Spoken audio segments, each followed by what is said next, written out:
He can still snap back from his from looking at what he saw and then just let Idol and look at Idol and LV and just be like, sorry, you guys can continue what you're doing, but I figured I'd let you guys know about that. Yeah, that's something to be noted. Not necessarily for later, more for now. That is very concerning. Concerning? I missed it, I'm sorry. Giant robot. Max robot, Hunter Mark. Hunter Carl. You guys don't have to worry about him. Yeah, we do. Nah. Big bullshit.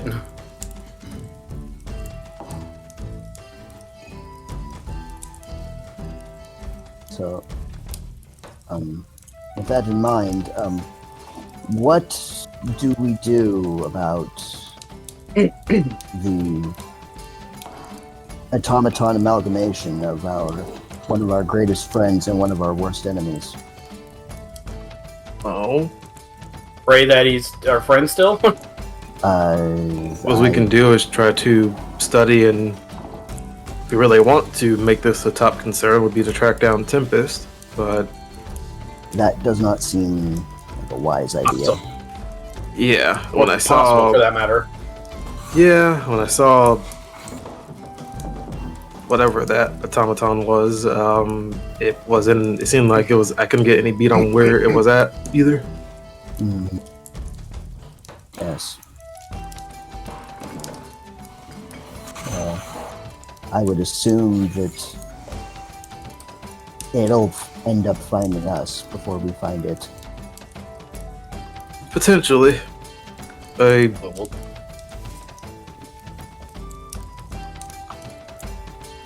just have to be ready for when it does appear. Yeah. Yeah, at least maybe try to keep tabs on it if we can, but I think for now we should focus on what we were going to focus on at hand. And correct me if I'm wrong, but what exactly were we doing? We were going to Haven to help you track down your missing item, as well as to get to. Then we were going to go talk to the librarian. I see, to glean information about said item, yeah? Yeah. Excellent. Hey, Phenom, Yes, what are you watching?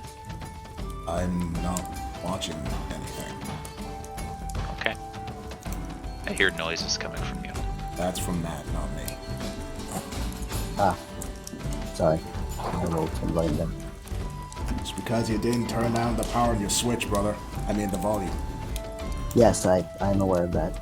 So Also probably air, because when I talk sometimes and I have my fan blowing, you'll hear it in the background. That I do also hear that, yes. blaming me. Yes, and I'll do it again. I'll fucking do it again. Alright, where were we? Oh yeah. Talking about going to the library. Continue. Yes, well, that seems to be the plan, so let us execute said plan. And then hope to God we don't have a multi-faction war break out while we're doing that. But you guys were also planning on staying the night here, I believe. Yes. Correct. Yes. I suppose.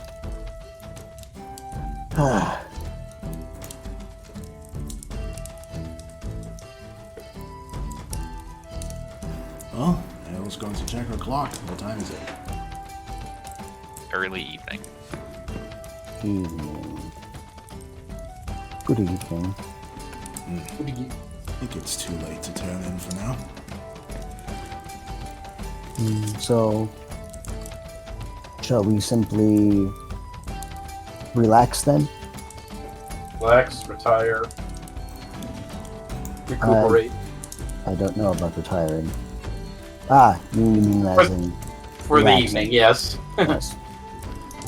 I do not feel the need to retire. That is okay. I still have many years left in me.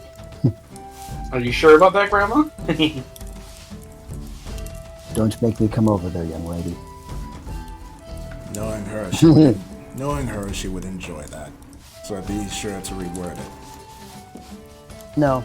That only applies to you, Adel. Wonderful. And What, you don't think you're special in my eyes? She gives her a deadpan look.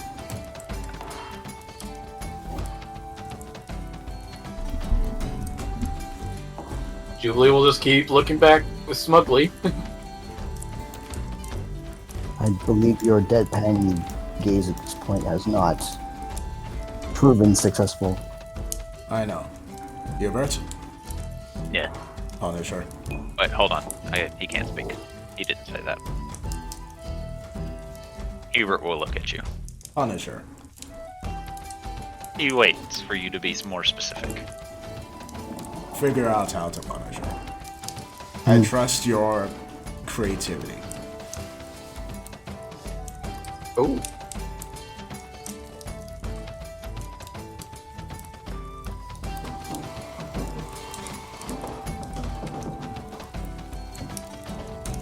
We have stumped the DM, apparently.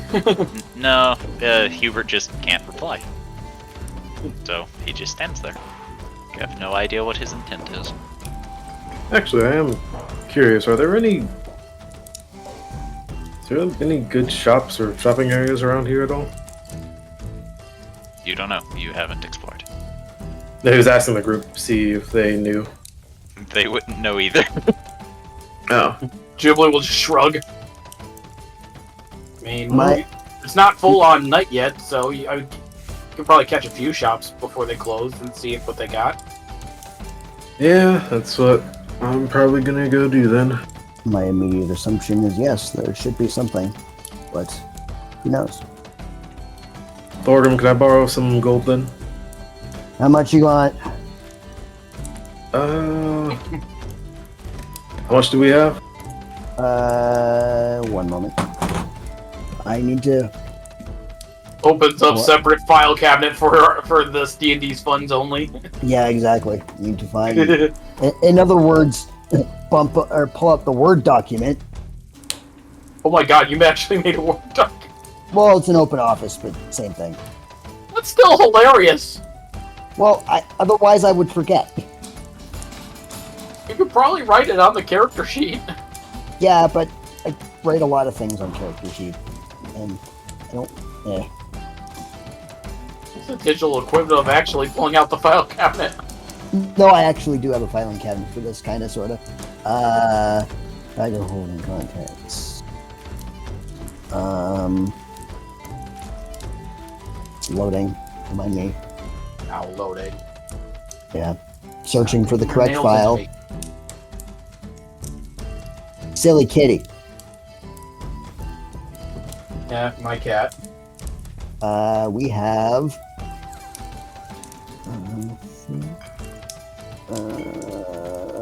14. Ow! I'm calling you, but stop digging your claws in my arm. Don't. Do it more. 14,902 gold. Damn. Can I have 2,000 gold? Of course. Just 1 moment. There, can I have an And- allowance? And don't spend it all in one place. Plunk. Thank you. You're welcome. You will then take the gold and start heading towards the door and simply ask, would anyone like to come with? I mean, I would, but I think Adel would not like me trying to avoid my punishment. Do as you please. You sure? Yes. You just Would won't you get- would you permit me to come follow you? Why do you think I asked? I don't know. It is a force of habit with me. I'm pretty sure Adel just wants me to get away from making jokes at her anymore. And what? You mean the excuse of not hanging out with your dearest friend is enough? Wink, wink. Of course, You I two wanna are be with going my to flirt bestie. this entire time. I'd rather go alone. For once, I'm not flirting. We're not flirting. We're being joyful friends. You literally winked. It was a playful one. I can tell this trio's dynamic is going to be fantastic. Yes, it'll be wonderful. Good luck, George. You're going to need it. If they get lost in the streets, it's not my fault. How? I feel like that was an insult directed at me. Saying I'm for the streets, George. I said they. Plural. Figure out which map is actually this kingdom. Curveball, DM. We're pull out the Bruh. other filing cabinet now. Bruh. Bruh. Bruh. Bruh. Man, I miss those TikToks. I haven't even used this map. The vicious brood. Bruh. Bruh. That guy is an amazing guy, amazing talent. And a good artist too, apparently. Cool. Multi-talent. I'm not. And I also found- has a the best Jim Carrey impression I've ever seen. Oh, cool. Heard. Like, what can't this guy do? Hmm.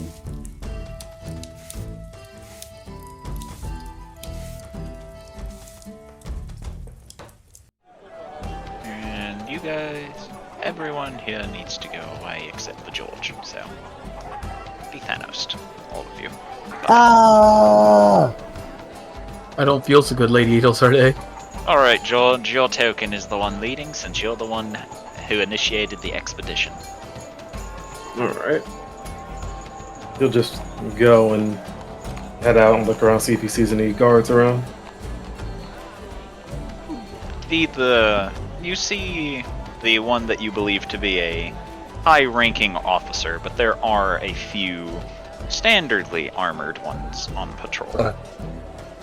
He'll head over to the high-ranking officer.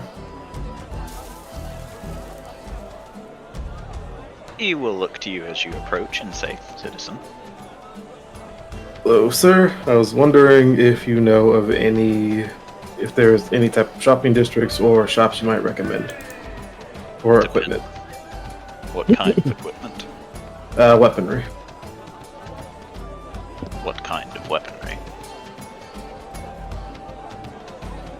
He'll look to LV and LV and fucking Jubilee is like magical weaponry. For what purpose? Adventuring. Roll persuasion. Why?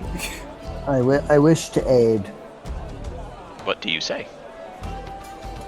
We run into many troubles on the road, and we would like to have means of defending ourselves and others during our travels, and some well-maintained and well-stocked equipment would be very beneficial for our efforts.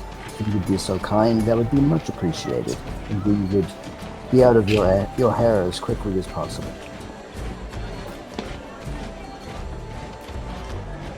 Okay. Roll persuasion with advantage. Nice. Hell yes. He will watch you for a moment before eventually motioning that way. Ah. To this large building here, then. Alright, much appreciated, sir. Anytime, citizen, he says, not offering his name. Thank you. Okay. Thank you very kindly. We shall be on our way now. Look at you being persuasive, LV. Well, in the world of research and development, we need to develop our abilities to ask for certain equipment and other means of performing our research. So Some method of You get- charisma is required. It just occurred to me. I was going to mention that we travel with the princess, or Princess Adel, to help the Ah. queen. That is something we probably should have thought of before we left. You could have also just said you just always wanted to do that. That would have probably been the worst thing to say in that situation. Yeah, I don't think that would be a wise idea. What? No, not to the guard, just to me.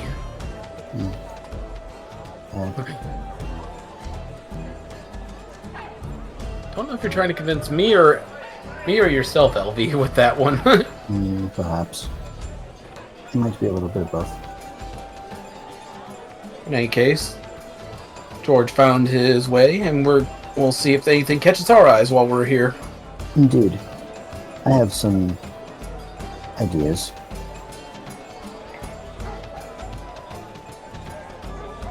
Why'd you want to go equipment shopping at this time, by the way, George? I just enjoy looking for new items and weaponry to help us on our journey.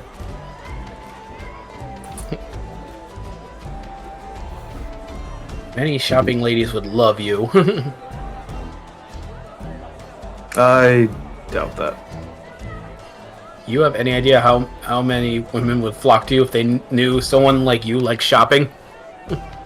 I'd like shopping for weapons and armor. I don't think any lady would enjoy if I went shopping only for that. You'd be Well, surprised.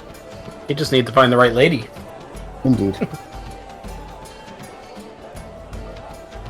I doubt that'll happen either. Well, not with that attitude. Eventually, you all will reach the door, and it sounds as if the standard hammer on anvil is coming from behind the closed door. George will then knock on the door. You get no reply, but presuming it's a place of business, you can probably walk in. Alright. He'll then open the door and head in. You'll head in, and you'll see a counter where you would wait at, as well as armor and equipment hanging from stands. As he's waiting, he'll just kind of take a look around at the armor and the weapons. It's your standard run-of-the-mill equipment, just armor, weaponry, things such as that. Any piece that catches our attention of being a little bit more than standard? Are any of them adorned with arcane runes or something of the like? Given the fact that the front house is presently empty, you would assume that he has, whoever runs the place, does not keep the good shit up front. Smart, Of course. move. Clever. Well, it was a good way to tell if it was a newer shop or not. And nope, this one's been around a while. Indeed. Either that or they don't make good stuff, but I doubt that. I highly doubt that. This is a shop of a very experienced crafter. Indeed.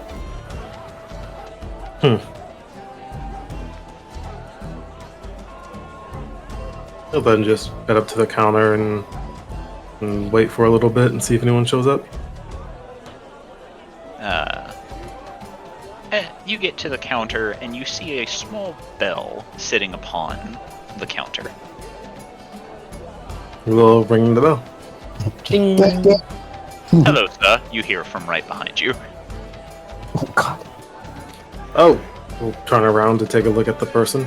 You will see what appears to be a human standing behind you with his hands behind his back. He is dressed in a very nice three-piece suit and has a mustache on the top of his lips. He looks at you, reaching up and adjusting a spectacle over his right eye, and says, "How can I assist you today, sir?" Oh, we were told by a guard that this was a place to come for magical weaponry and equipment. Ah, yes. We do sell magical arms if the need is present. May I ask you your name, sir? George O'Lockenhide. A pleasure to make your acquaintance, sir. Is Pleasure. there any particular piece you are looking for, sir? I'll think for a second.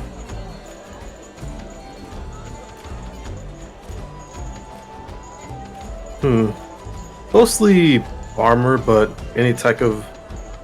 but also ranged weaponry. Type of armor. I think so. Chainmail.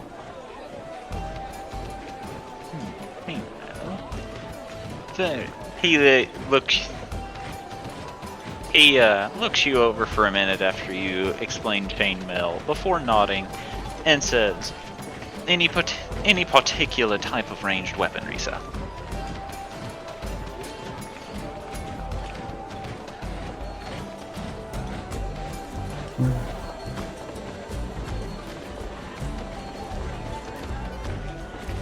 Did I say chainmail? I meant fucking chain shirt. I'm just realizing.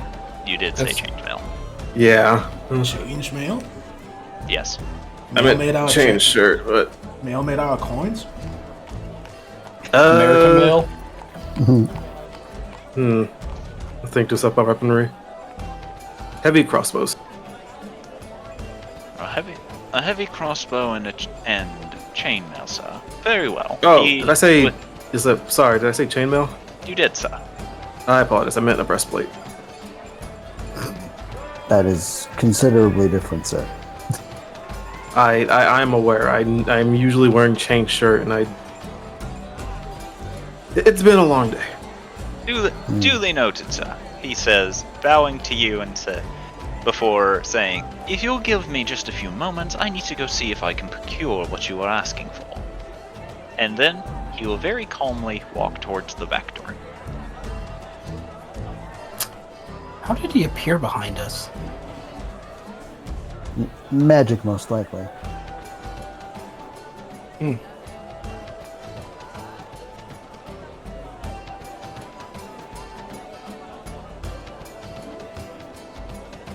My thought process is he's either a very prolific magician or is some sort of magically created something himself. Or just an assistant. Well, I mean, the bell could have something to do with the summoning. If your theory of magically crafted assistant is on point. it could be any number of things. It could be overthinking things. Who knows? It does occur to me that we could have also gone and visited what's his name shop. True, but every once in a while it's good to check out the competition. We're here now.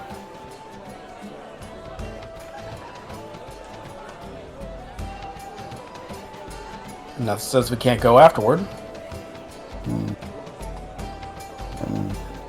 starting to wonder if I should if I should ask for something myself, but I'm not. I wonder if I should look for a new sword, maybe a long sword. This short sword does a good amount of stuff. DM, Yes.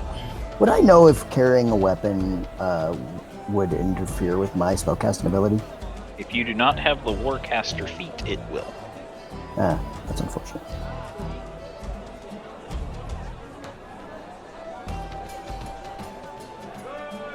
Because specifically Warcaster is what allows you to ignore all of the downsides to wielding a weapon, such as not being able to do somatic components.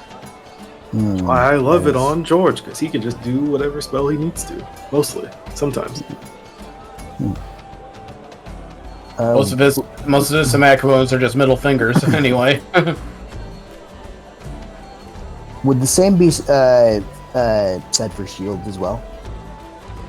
Yes. Okay. You might be able to get away with wielding a shield in one hand and keeping your other hand free, but then you won't be able to wield your staff. That's okay. A buckler might be a buckler or bracers are good options for magic users. Yes. I just had a dumb idea. Yeah. If you were able to turn a shield into a spellcasting focus, would you technically be able to wield 2 shields? You can technically wield 2 shields anytime you want to. You just don't get the bonus from the other shield. Why not? Damn. Game rules say so. Game rules Shield are bonus is 1 It set. gotta make sense that you don't have like a barbarian just running in with 2 shields, 20 plus AC, and then just slamming shields into people. You should have a. You should. You just need to make it. I don't know. They have deal less damage or something. Well, What if you strap the second I will shield to take- your back? We'll figure out the bowling ball barbarian some other time. But, Phenom, to put this into perspective for you, assuming that we're talking about a barbarian who has their stats up all the way that they can possibly have them, this means that they could have a +5 from their dexterity, a +7 from their constitution. So that's already a +12, giving them a 22. Then assuming they have 2 plus 3 shields, that's an additional 10 on top of that. So a 32 AC barbarian. You ain't hitting that. Those are Pathfinder numbers right there. Yeah, I was about to say, not in 5e, you're not. Yeah. Something like we'd see in like the previous campaign in Aria. Sorry to keep Yeah, you. that was in 3.5 rules, which, yeah. Yep. Sorry to keep you waiting, sir and ladies. He says, coming back out, carrying 2 different crossbows, and lays down a breastplate on the table.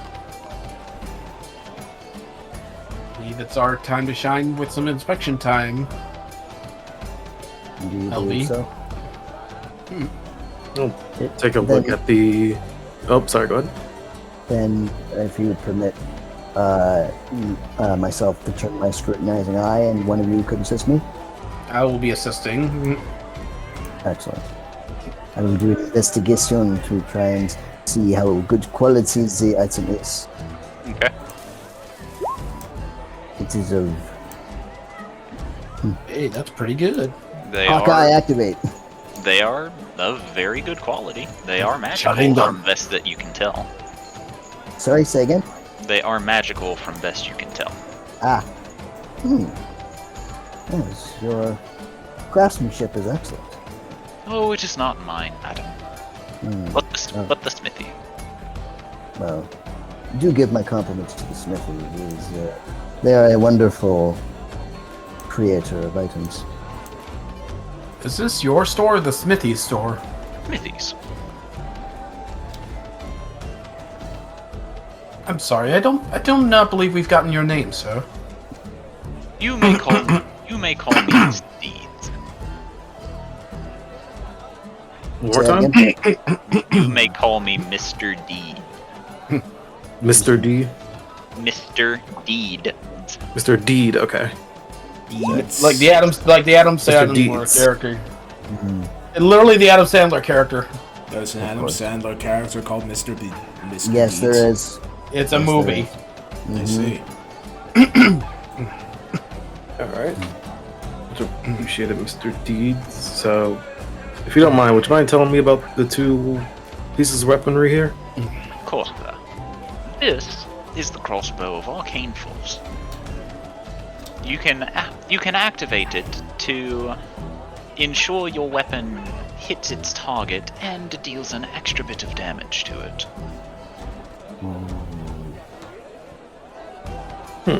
Okay. And the other one? The other is one that invokes a feeling of doom upon those who receive damage from it. Are you familiar with the spell Bane? I am. Should they not be ready upon being hit by it, they may become affected by said spell for a time. Okay. Those are both very interesting. Both are pretty well. And what about the breastplate here? The breastplate is just going to be a standard item that is going to make it slightly harder to hit you, sir. Okay. And how much for the arcane crossbow? Go and check how much it costs. Got to go and check. Because magic items are stupid. And really fucking expensive. Now, especially in 5th edition, the prices for items are insanely exorbitant for no apparent reason. The wage gap gets really big. Fantastic. Oh, also, Jubilee, remind me to give you my shield at some point. Oh? Yeah, since I have longswords I plan on using for a while, I won't really need it for some time. Didn't we just get that paladin shield? Was that given to you? Yeah, because my armor class is actually not complete ass anymore. Oh, well then never mind. Yeah, it was a +2 shield. I appreciate the gesture, George, but I am kind of dragging your enemy's name in the mud by taking his stuff. If that I mean, helps, it's better that someone gets use out of it. and uses it to protect people. Exactly. So which one were you asking about? The first crossbow. I guess, and the breastplate as well. Alright. The crossbow here is going to run you 3,000 gold, sir.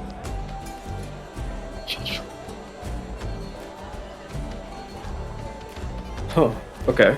And the breastplate. The breastplate we could let go for 4,500.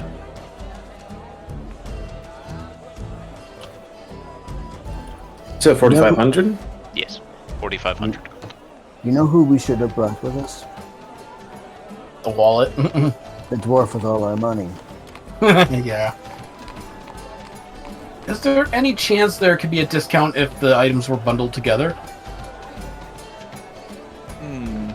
He pulls out an adding machine and begins tapping away upon it before saying, if purchased together, I suppose we could let them go for 6,500.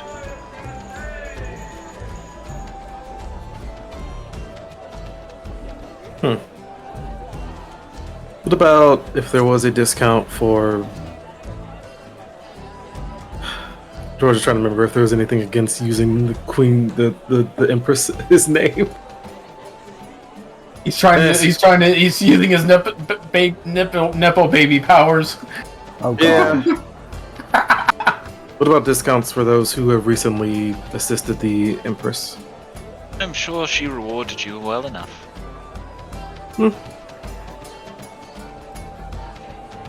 She did. Probably just shoots George a look like, did you really just try to use your mom as a bargaining chip?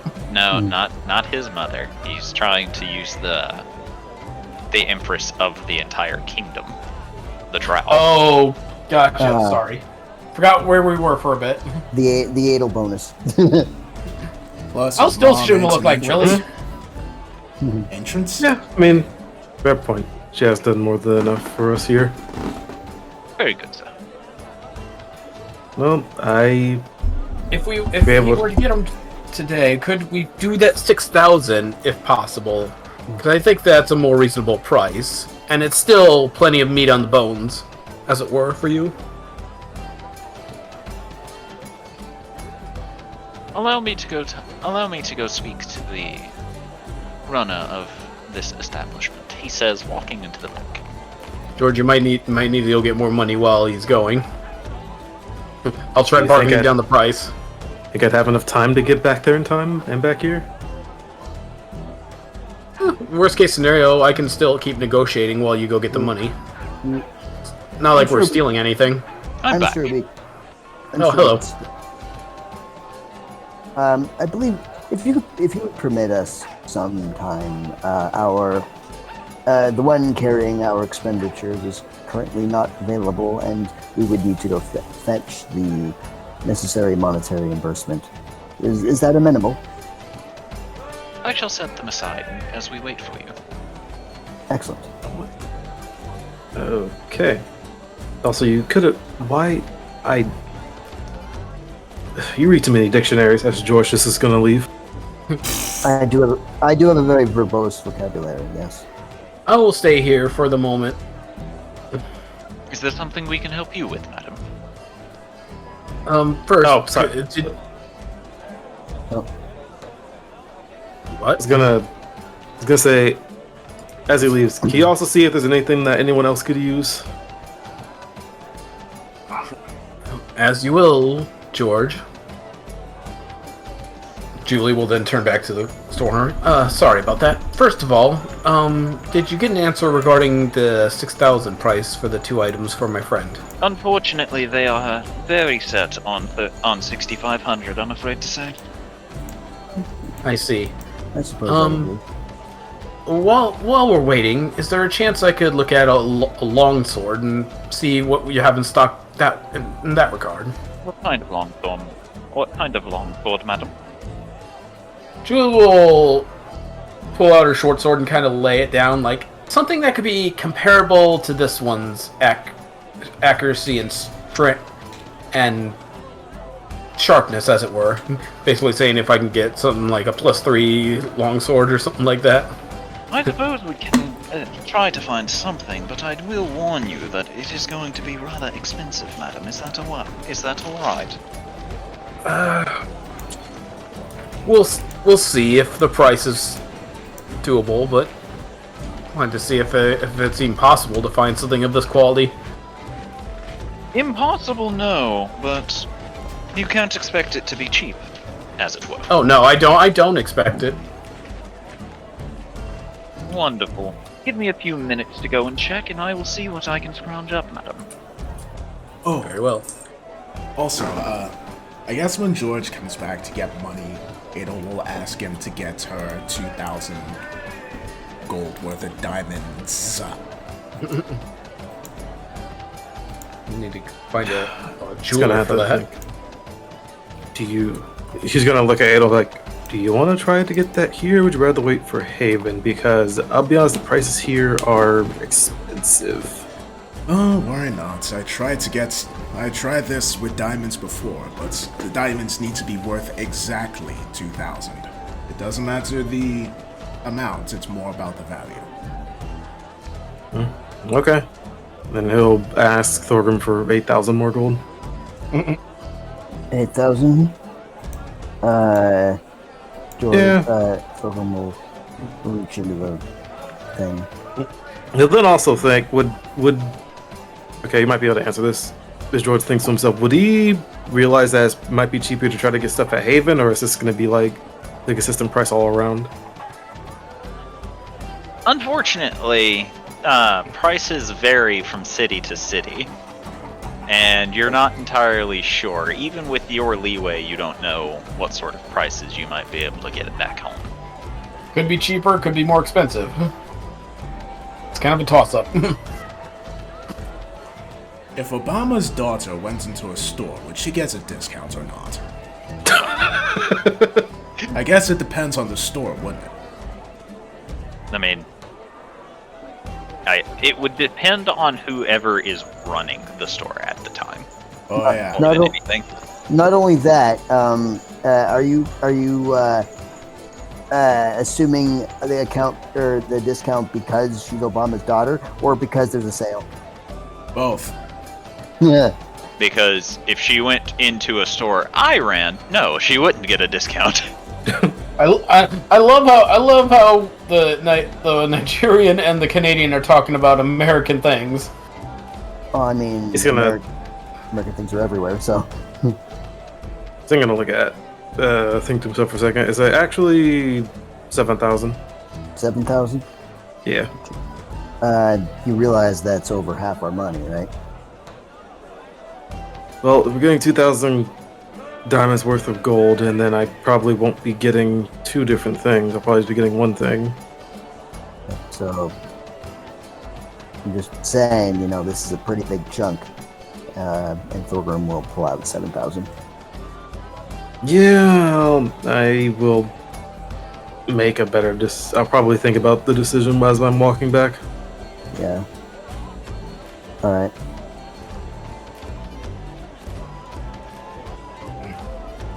Thorgrim will pull out the money and hand it to George, kind of hesitantly, like, Dork, I'm not gonna go and blow all of our money. Dad, hesitant to give kid credit card.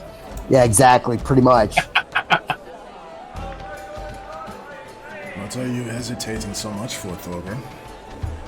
Well, I just said this is over half our funds, and we're blowing through it pretty quickly. I've known this pain before. Yes, on things which are necessary for us. I know. I'm just saying that we're gonna have nothing pretty quickly, and we're gonna not have any stuff or money for stuff later. Just If anything, this is more for Jubilee and Elvie if they decide something would be useful for us at the equipment shop, because I don't think I'm going to be buying anything here. Okay. I just we're gonna need to find a way to boost our stocks up soon. So We will find a way. all right, just making sure. We could always just go back to the Gold Kingdom and ask to use the weight machine if it still works. I don't think that is a good idea. I like how everybody collectively in just like George will just smile and say it was a joke. Ha ha ha! Funny. Yeah.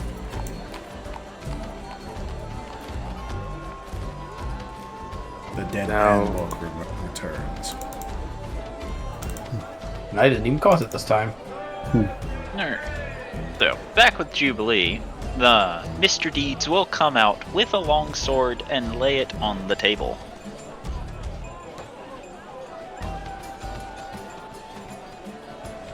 Julie just kind of is looking it over.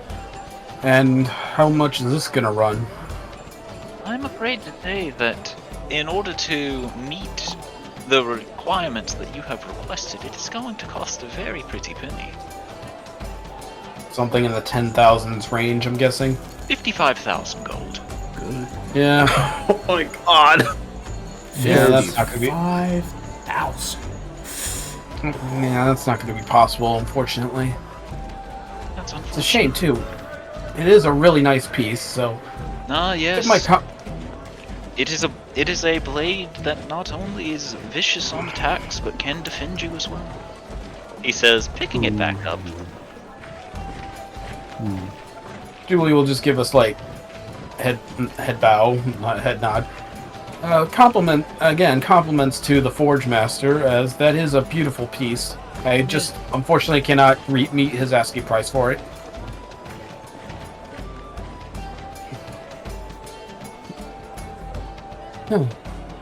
He will then carry it to the back and eventually return. No chance of me finding something like that in the wilds. You never know. Oh, Oh, sorry. I might have something that might be a bit more beneficial, possibly. Though it does appear to be homebrew, but I am okay with that. Mr. Deeds, are you quite alright, sir? Hold on. I'm just trying to play with it in character. DM I know. is doing actual reading. Because this might actually be very beneficial for you. Maybe. Oh, God, never mind.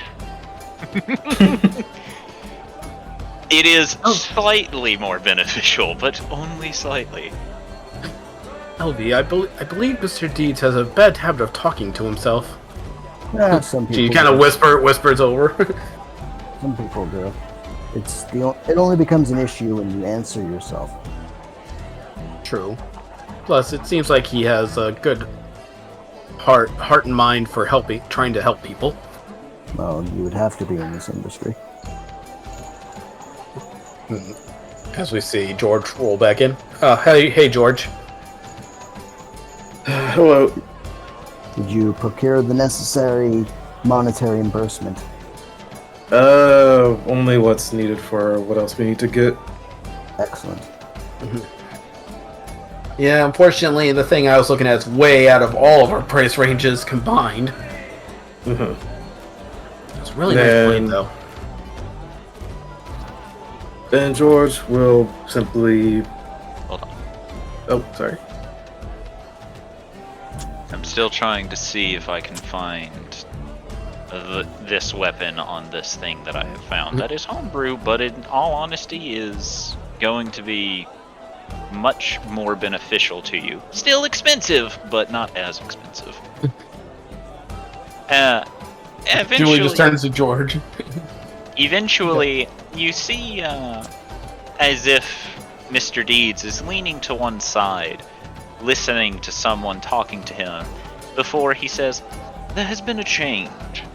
We might be able to go part ways with this weapon here for 20,000 gold."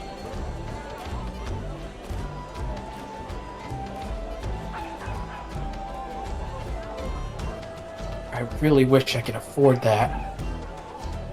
Dang it, I know our party together doesn't have that much gold. What if we... Let alone... if we were to offer you any type of item, would that help reduce the price, or are you guys more of a, we take what we only sell what we make ourselves? We prefer gold, but before anything else, good sir, I do have news. We are willing to go down on the price of the crossbow as well. Okay, by how much? We're willing to knock it down to 1,500. Wow. I believe you should definitely buy that at least. For yourself. George has a... George, can I insight roll? Because George is kind of suspect on why the price just halved. The price went down because I found something that's actually more reasonable for the players as opposed to the base rule guide. Oh, okay. Basically, not in-game thing. It's DM saying the god came down to the Fortress and was like, "Fuck that shit. That is expensive as fuck." I found something better for you guys, friendly. Oh, okay. On the plus side, I was about on point for the armor price, though. Okay. So then he will say that actually sounds doable. Yeah. Very good, sir.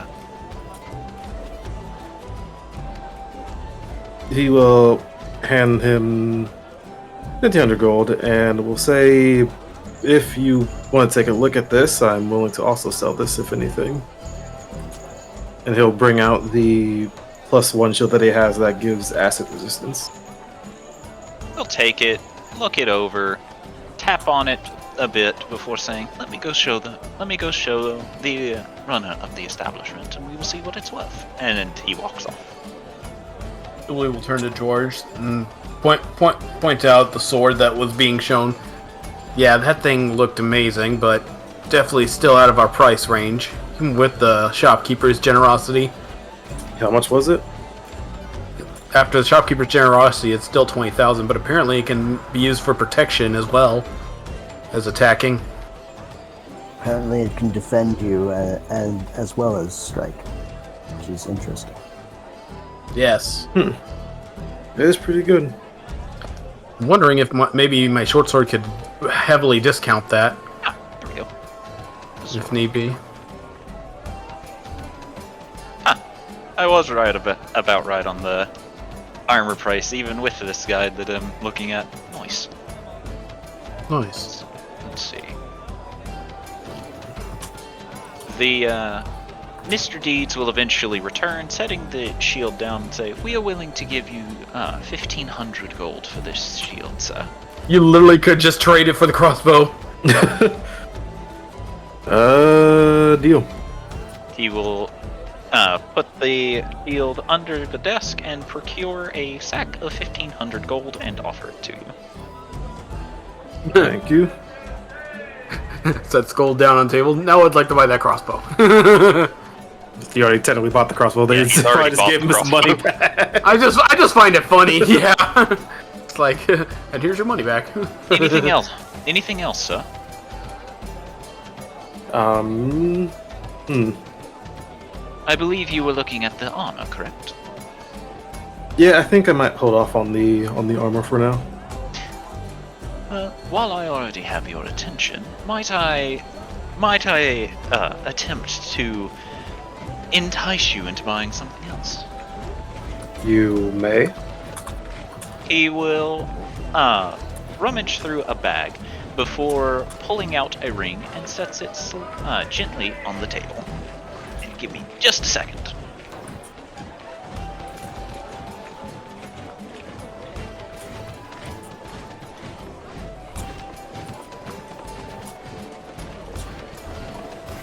I always figured George has a lot more items he can sell off if he wanted to. Yeah, I'm kind of looking through my stuff to see what I could give up, and it's like, I forgot, I still have I'm still using the Mace of Disruption, but I just sometimes forget I still have that thing. I also forgot I had the magic boots that give +2 con to summons, but I'm just sitting here just like, there's gonna come a time where George is gonna need to summon something, and it's actually gonna need to be strong. Where our hoarders are coming out.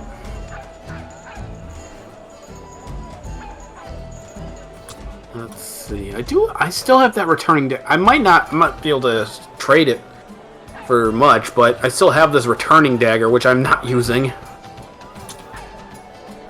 don't know if they'll take it.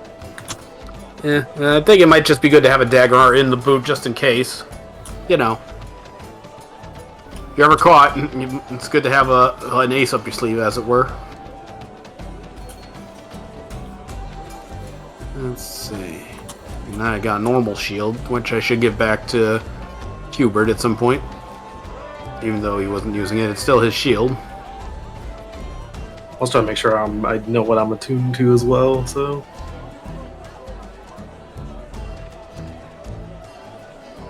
Don't forget, guys, you also have a Ring of Attunement that lets you attune to one additional magical item. But it does require attunement. Yes, it does require attunement.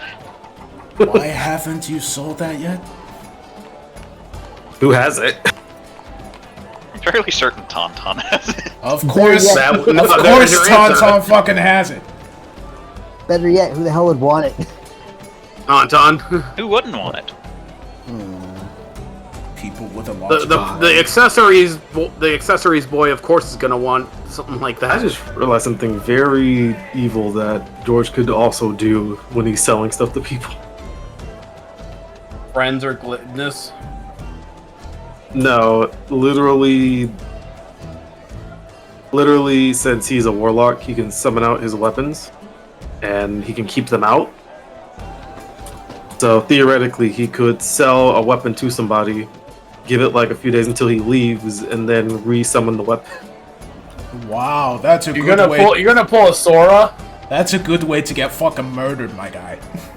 Yeah, that's why I said give it a few days until he leaves.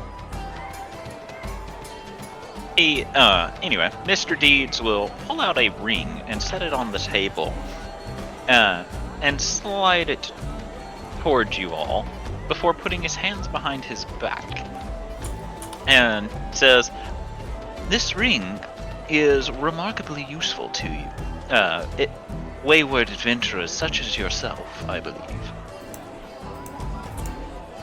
Yeah. What are its capabilities? It is known as the Ring of Evasion. It allows you to be more evasive in terms of avoiding attacks, such as being hit by rampant fireball and the like. You'll That actually is very turn to useful. Jubilee when he hears rampant Yeah, fireball. George immediately looks at Jubilee. Yeah, LD immediately does like the double eyebrow raise, like, oh. Oh, that's just stereotyping at this point, George. You do tend to get hit with a lot of things. I thought you were stereotyping that I threw a lot of fireballs. No. You get struck by them. Actually, when it comes to dexterity-based things, I don't get hit by much, actually. Still, it would. It's mostly the priest that gets hit by those things. It He's could fine. be something useful for the priest, but at this point, he can just keep going no matter how much damage he takes. Actually, for Adel, this would be very good. She tends to not be... hell, as much as I like her, she's not that graceful on her feet sometimes. Yeah, that might be a good idea. And has a sudden urge at, to punish Jubilee again, but not sure why. he'll look at Mr. Deeds and just say, so how much would this cost? 5,000, seeing as it is a very life-saving piece of equipment. You said 5,000? Correct.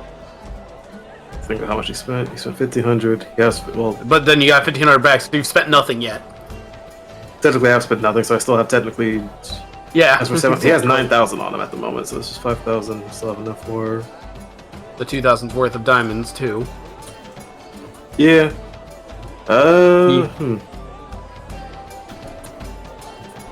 Yeah, I suppose that would work. Marvelous. He holds his hand out for 5,000 gold. You'll hand him the 5,000 gold and take the ring. Alright. And since he told you what it is, I'm just going to copy-paste what it does and put it in general. Ring of evasion. It's gonna be like, as you are tuned to this ring, you have the evasion feature or something. Basically. No, unfortunately, it's not that good. Damn. It is It's good, though. It is still, It's still very pretty good. but it's not that good. No, I'd argue it's just as good considering what it does. It's pretty damn good. it's a discount evasion. Yeah, still good. Might I continue to attempt to pique your interests, sir and madams? If I could ask for a specific item, that would be okay. What might that be, madam? Do you happen to have any? They are colloquially referred to as bracers of armor. I believe you mean bracers of defense, madam. Armor defense, yes. The bracers that will allow me to resist more damage without the use of a shield or proper armor. Might I make a different recommendation to you, madam? By all means.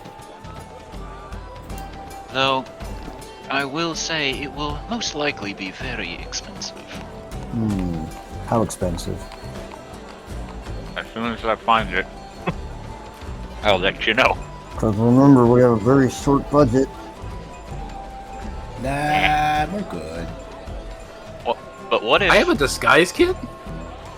what if it's very good though? You George have finally this the guy's feeling kit? of If it is good, that's great. But if we can't pay for it, that isn't great. It's not like the price. Well, it might change when we come back, but who knows?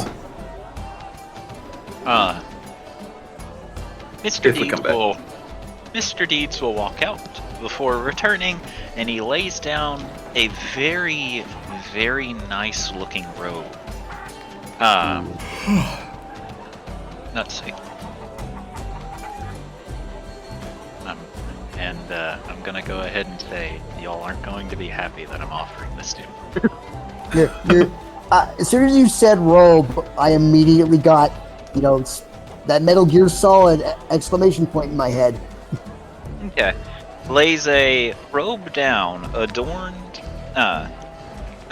in white with gold trimming on it, radiating magical energy. A number of magical sigils are transcribed across its visage, as it almost glows with power. Elvie's gonna look at this, and is gonna look at Mr. Deeds, and then look at the robe again and say, "Do you seriously think we can afford this?" I am uncertain, madam. However, Well, first, what are its capabilities? Allow me to take a wild guess. Is this a robe of the Archmagi? it is. Oh god. Jesus Christ. I thought it was just a robe of displacement, but look, that's No. even better. I did not So think much that would better. be offered in this campaign. Also, it's beginning to storm here, and the power just dimmed and came back on, so if I randomly disconnect, you guys now know why. Oh yeah, actually the same thing, well, except for the storm. But yeah, the power turned off here too, and it's not come back on, and the last time this happened, the power just remained off up until noon. So, if it does go How out... are you here? Oh yeah, I have... How are you here? I have, what's it called? Uninterrupted power source. But that only has like two or so hours of power stocked in it. So if Please I be also... safe. That's fine, that's normal here. So if I also go out, then, yeah, that might be why. All of you, please be safe. Please don't fucking die. It's rolling blackouts, dude. They're done on purpose, dude. And in sadly, Nigeria, it's because the power grid is actually collapsed a couple of weeks ago. But that happens cool. every month, so we'll be fine. Fantastic. Oh, do you love living in this country? The answer is no, I don't. That's Well, it's a good thing you're coming back at some point. Yeah. So, first, In answer to your question, madam, while I am uncertain of the amount of gold you possess on your person at this moment, as you have plainly seen, we do accept trade offers. Well, if you are... George will look at the LVSA. We do have those other two we procured from our other adventures. My only concern is, you said it was white with gold trim, yeah? Yeah. I don't believe I would be able to properly use this. I assure you, you will, madam. Are you sure? Why not? Positive. Well, in So that just- case, by all means, if you're willing to part some items, George, I would be most grateful, and I would owe you a debt. Before we get to that, you should probably know the price of it. Yes, please. Yes. 34,000 gold. As I thought. Well, That's the that's sword I was looking at. Well, like I said, we still have those other two items that we procured that I don't think any of us are really making use of at the moment. And I also have my current robe that I could possibly offer. I also have the spell storing ring, which I haven't been using, so this might help out a bit. Thank you for the offer for bartering and trade. This is most appreciative. Of course, he says, nodding his head to this. Alright. And George will then check into his bag and pull out a pair of boots. I don't know if you would be able to accept this, but these are magical boots that are able to bolster the strength of any type of conjurations or summons for spellcasters as well. He takes the boots, looks them over, polishes the toe portion of it a bit, turns it over a little bit more before saying, I suppose we could offer you 2,500 for it. Oh, the power's back. Excellent. Actually, I just had another opinion here. What if we were to offer you a... I don't know if the owner of the establishment would be okay with something like this, but what if we offered you a unique item that would be able to replicate the abilities or the magical capabilities of what your smith can do, as well as make it a different, what am I trying to say here? Turn it into a hat. I know what he. The goblin suddenly shot up. Can we like slow down? Not stop, but slow down on negotiations. I really got to go grab food. Okay. I'll be right back. I am uncertain of that, to be honest with you. Given that sounds like a suspect item to begin with, and I am uncertain of its capabilities. Essentially, what it can do is, if you put in any, from our experimentation with it, from any article of clothing or equipment and armor that you put in with this item, will then proceed to make a new item, essentially replicating it into a different article of clothing.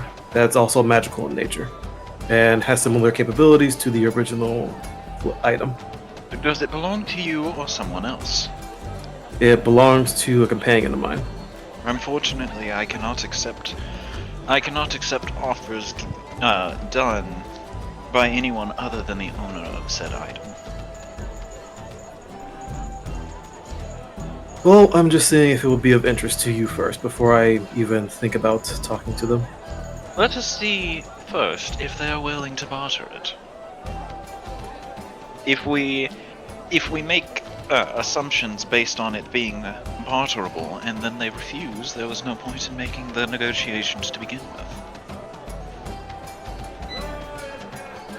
That is a fair point.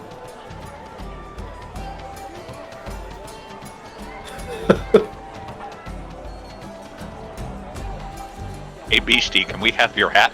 No. I'm pretty sure Otto has it now, or Otto took it back from Beastie. Even so, it still technically belongs to Beastie. She's just like... Otto. Actually, yeah, that's true. Otto took it for experimentation, but he did return it. Okay, yeah, alright. I just realized, out of character, we can probably... I'm scared of what it would do, but we can see what would happen if we put in the robe with that. Oh, hell no, man. that would fuck something up. I don't trust that. Give in to the experimentation and chaos. Hell nah, man. Some knowledge is best left in Pandora's box. The hat of the Archmage. Oh! I still haven't negotiated the spell storing ring because we know they sell rings. Pretty sure wasn't that given to you by Otto, or am I tripping? I thought that was one of the ones that Otto made for you. Did he make it? Oh. Yeah, the spell storing ring is something that Otto makes, or that Otto can make. It's also something that as soon as Otto drops, it becomes a mundane ring later. Yes, I was aware that was something Otto made for you. Yeah, that's why I was just like, that would be very risky to negotiate away. I maybe I forgot that it was an auto-mate thing. I'm sorry. I would not have put that on the table then if I'd remembered that. Oh, it's raining here too now. It's raining everywhere. It's like sunny in California. Yeah. Well, there's your reason why. You're in California. They suffer drought. It rains here. Yeah, like 2 drops and then it's done. It rains for a couple days here. 2 times a year, probably. Meanwhile, in the Midwest, we're getting drenched constantly. Like 2 weeks ago. Wow, you wasted your rain that quickly, huh? Hey, don't blame us. Blame the fucking ecosystem. Blame global warming. Yeah, and who caused global warming, big guy? I will blame you because you're the dipshits who decided to build a city in a desert.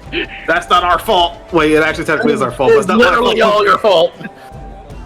Don't blame me. At least we had enough sense to build in the plains where we could grow stuff. Yeah, you're not wrong. We were fucking in the neighborhood I live in. We literally are technically in like a dead grassy area, and they're still building fucking more stuff here. Not joking, the small city I live in, it's almost like you can incorporate urban and nature in one area with it now to being gimmicky. Here you can't, because it's literally just all dead grass for about a mile, so they're just making stuff here. You are the stereotypes of cities. Anyway, back to D&D. Yeah, that kind of went off track. Holy shit. We're still waiting for your LB or Thorgrim. Yeah, that's right. Or Matt. So we got time to kill. Hey, he said you could continue slowly, just... he said you don't have to stop, just continue slowly. So we're continuing. Yeah, well, we've hit a couple of rope bumps. Yeah.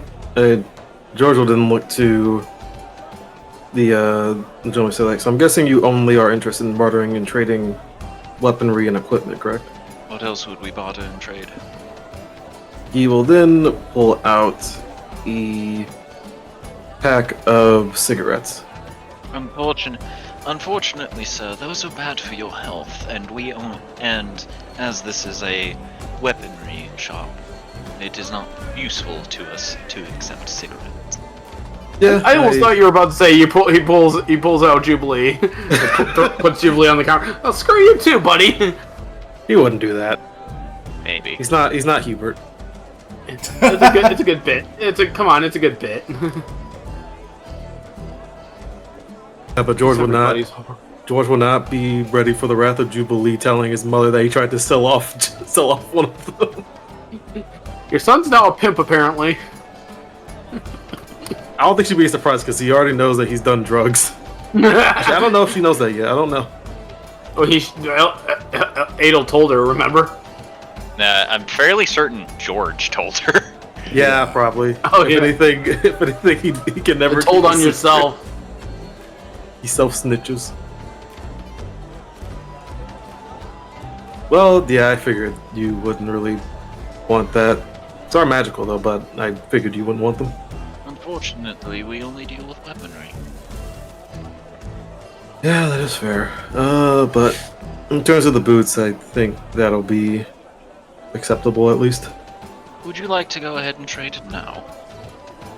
I would say let's wait until we are able to come to a final offering for the robes. Of course, he says, nodding. Let's see. 34th. Why are you long, calculator? Long calculator attacks.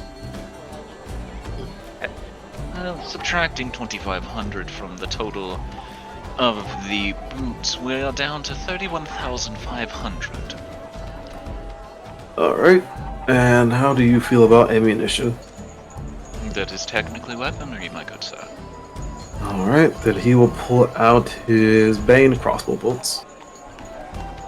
Racist ammunition time. I'm sure you're well aware of these type of arrows that help with certain different types of creatures. I am. Well, these are pretty sure you bought 10 from fucking Zardak before. Now to point out, I have 10 Bane bolts for elves, 10 for dwarves, 10 for demons, 8 for the undead, 9 for angels, and 10 for hydras. Oh yeah, the racist ammo. Let's see. I need to make sure how many come in a bundle. Because a full bundle will give you quite a decent amount of money. A not full bundle won't. Pretty sure you bought like most of these bundles from. Yeah, I don't think he only used like 3 out of all the ones he bought from Zardak. Yeah, but the question is, did Zardak sell you full bundles? That's a fair point. Let's see, and they're crossbow bolts, yeah? Yeah. Okay. He looks through the ammunition. He looks through the ammunition for a minute, counts out the amount that is being offered, before nodding. And let's see, what numbers did you say there was? 10 elf bolts, 10 dwarf bolts, 10 demon bolts, 8 undead bolts, 9 angel bolts, and 10 hydra bolts. So overall, 57. So 57 in total? Yeah, 57 in total. Okay, that is actually very helpful. So now I get to pull out a second calculator. Oh god. I'm back. Hello. There's now a bunch of racist ammunition on the table. Oh Jesus. For all 57 bolts, we would be willing to give you 855 gold for them.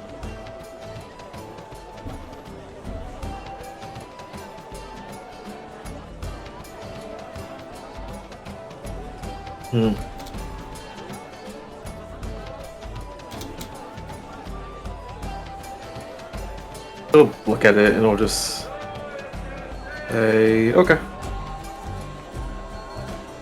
He nods, easing the bolts onto the table, but not taking them yet, as you are all still bargaining. Before using his adding machine, says the new total is now 30,645 gold. Alright. And we'll go to LV and say, you know which 2 items I'm talking about, correct? You may need to refresh my memory. The one that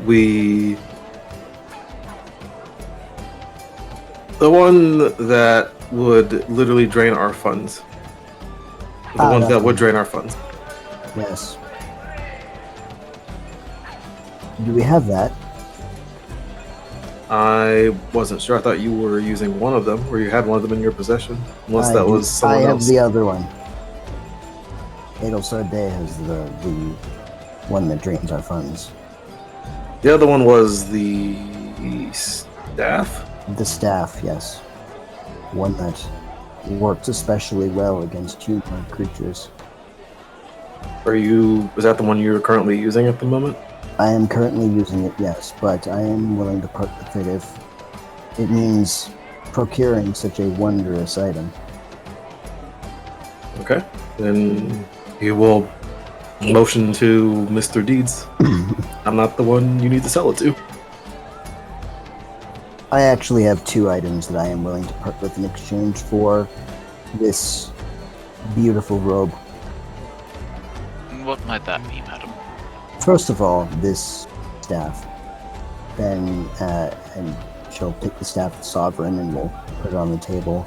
And then we'll undo her robe of stars and also place it on the table. Folding it neatly first. He looks down at the staff before making snarling his nose and goes, "Ooh, it's cursed, isn't it?" Oh, is it? Yeah. Yes, it is cursed, slowly draining away the vitality of its user until they are no more. A wickedly awful thing that is.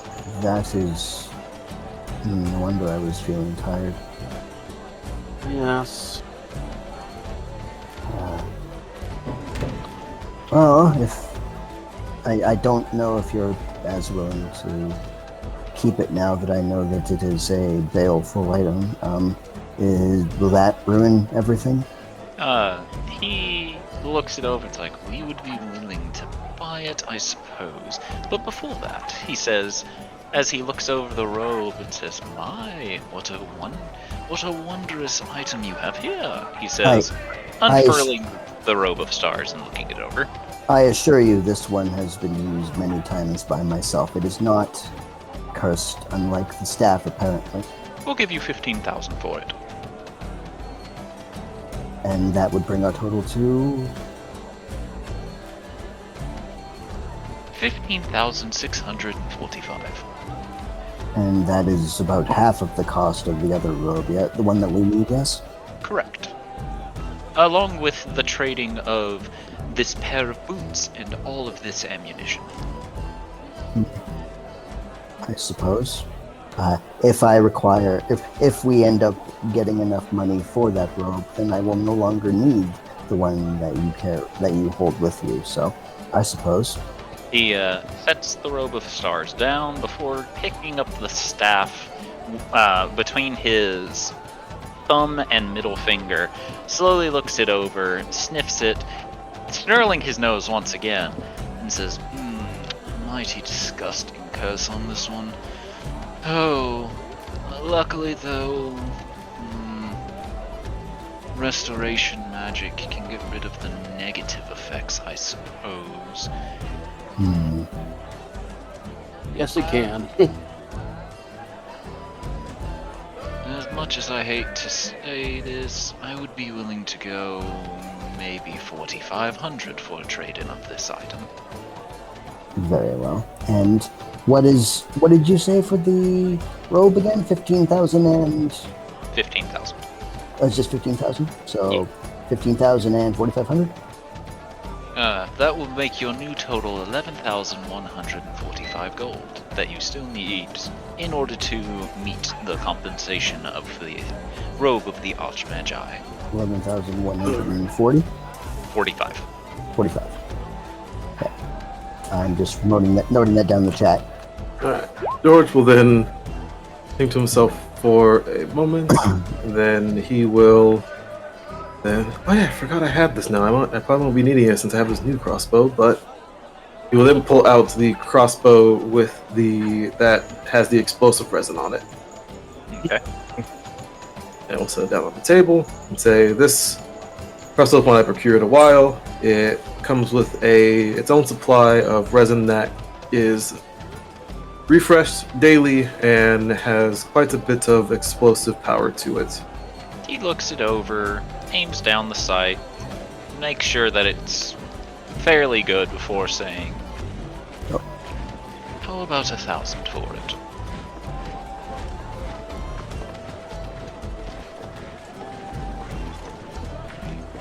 George will, for like a split second, look a bit baffled at the price at it, but then we'll just say, yeah.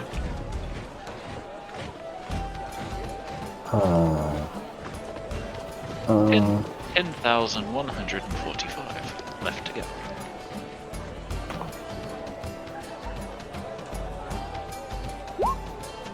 I think we're running out of ideas. So then, just for curiosity's sake, what about this? We'll then bring out his dark steel longsword and say, you've probably seen this before, but also has an extra added layer of protection with resistance to fire.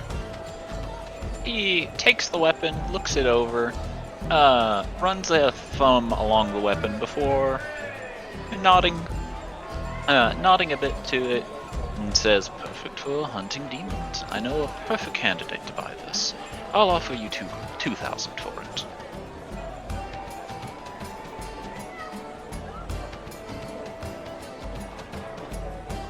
Okay.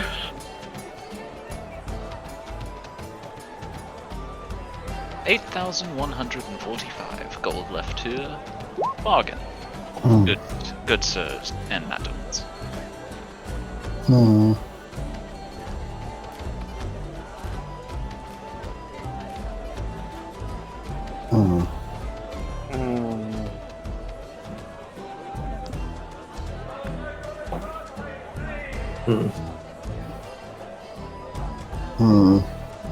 I think what other weapons George would have. Jubilee will put the mace on the counter. Mace of Disruption. Wow, really? This seems very important. I do not wish for you to exhaust all of your resources on my behalf. 3,500.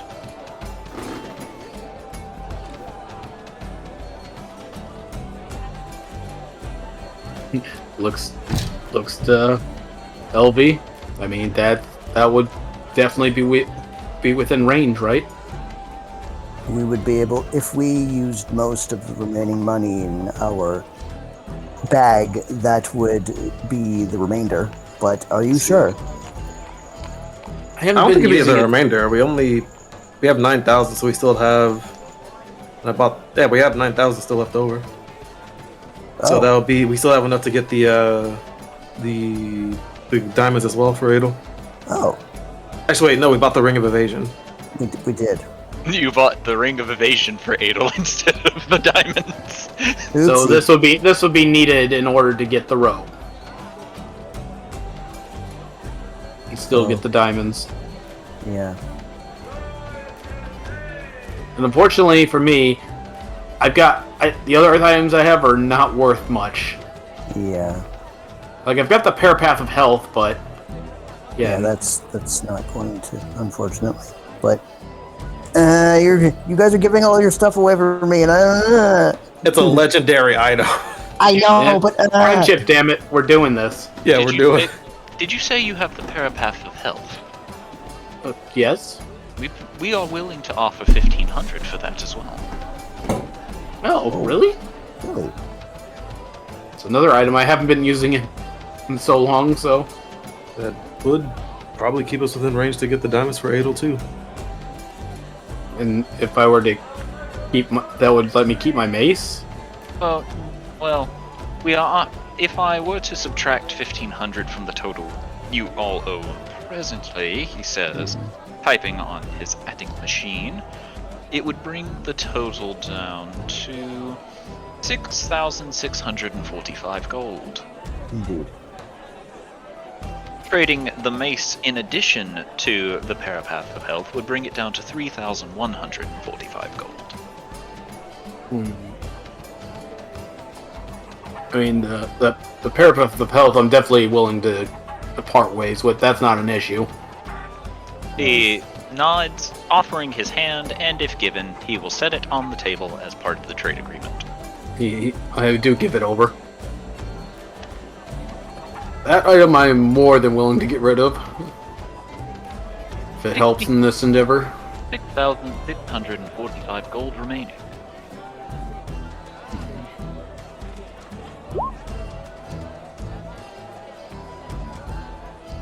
How much is the ring invasion again?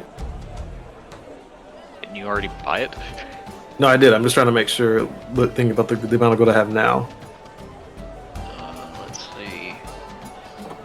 The ring of evasion was worth, as soon as I find it again,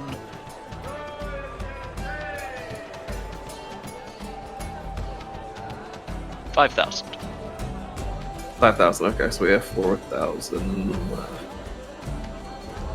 I also have I have an item I don't remember what it is, but I wrote it down, and I guess I've never used it, so I don't.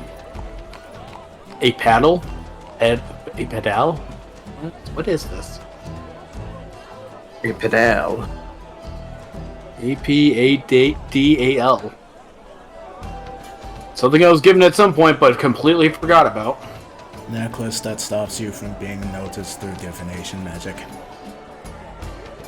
Oh yeah, Oh, we bought those. Oh, I have yeah, those. I have two of those. Are we all just gonna set down the fucking those? Well, hold on. I get two of them, so I can give up one of these. Good. Again, non-detection amulet. Let's see. Amulet. Do you remember the name of those amulets? Amulets are protection against divination. No. Isn't it amulet of proof against non-detection and... Here, hang on. I hate to say this, guys. I've got one of each, so pick your poison. Amulet proof against detection and location. There you go. Apidel. A marvelous item you have here. We're willing to offer 5,000 for it. Done. Yeah, wow. Because once again, for some god off reason, I bought two of them apparently. So Did we get like all those for? We got them because we were pretty sure the puppeteer was watching us through them, and then we got more of us, so, you know, it's not really that useful anymore. That brings our total to 1,645 gold. And I get to keep my mace still. Would you guys mind if I took back my crossbow? What would that make it? What would you be taking away then? We would be adding 1,000 back to the. Oh yeah, then that's no big deal. So 26.45 then? We are. If you let us keep the crossbow, we will go up on our price by 500 gold. Yeah, that's fine. Lowering making the new total to 1,145 gold. Thank God I had two of those things. I still have an amulet against detection left. Okay, I'm gonna be annoying here. Can George roll insight because you think it's, or is this just you trying to help us again with this for them immediately upping the price? You can roll insight. Roll insight because he immediately offered to. I will aid you. Up the price. Jubilee just watching from the side. Why are they so sus of the store, man? They're being generous. Yeah, the immediate jump in price of George wanting to take back an item like that is sus to him. Seems fine. They just really like your crossbow, dude. That's literally it. That's a pretty powerful crossbow, though. That just automatically. Why do you think they like it? Yeah, but honestly, it's you. It is your call whether you want to or not. I think if you took back the thing, we'd still be able to afford the diamonds and get the rope now. I believe so. Even if you took your crossbow back, because that would put it up to 3,000 something. Am I correct, DM? It would be 27. It'd be 2,745 if the crossbow is removed. That's still fine, right? We'd still be within range for the diamond. we need to probably go and get like 700 gold again, but unless we have 700 gold on us. I do not. I have 4 gold on me. Although again, if do we need the detection stuff? Well, I'm gonna keep my other amulet non-detection just in case. Again, I was stupid and had bought 2 of them apparently, so getting rid of one of them was gonna help. George has one, right? Or am I tripping? I thought we all had one. I think we all do, yes. Except my dumbass who had 2 apparently until now. I doubt it. I doubt any of us are. Well, I guess some of us are technically still attuned to it, but.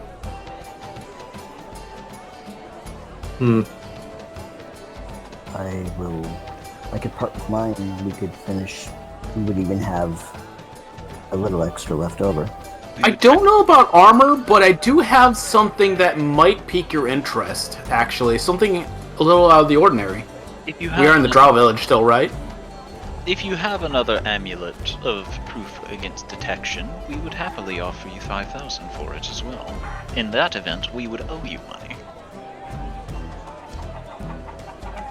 Unless, of course, we remove the crossbow. We would still owe you some, but not as much. I mean, he'll look at Jubilee, say you can take back your mace then. The mace I didn't put it out. Oh, never mind. The mace was never officially put on the table. Yeah, because I found my spare amulet and it was like, oh. Your crossbow has been put on the table, but has not officially been removed. Okay. In case. See, I do have some special drow garb that might have some properties you might be interested in. He holds up a finger as he types in the adding machine and says, if we were to take the deal as is, crossbow included, we would be offering you 3,855 gold as compensation. What about if I...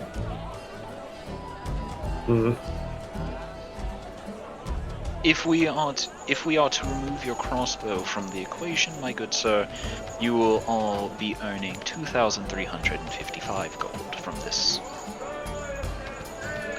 this business transaction, but only if this fine young elf here offers her amulet of proof against detection. He says, motioning to Elvie. I will do so without a second thought. Fuck. Alright, George will then take back the crossbow. He will slide the crossbow to you before rummaging under and sets 2,355 gold on the table, and then finally looks to you, Jubilee, and says, Pardon me being slightly rude to you, madam, but we were in the middle of a different negotiation. Now, what is this attire you are offering? I thought I was assisting with that, but I will still offer nonetheless. Again, I don't know if your shop would buy it, but I figured I'd at least give it a shot. Try, and I'll present the Drow Priestess wear. Is it armor? It's the clothing I got from the one thing that has an ability attached to it, I believe, but I wrote it down somewhere. Where the hell did I write it down? Give me a moment.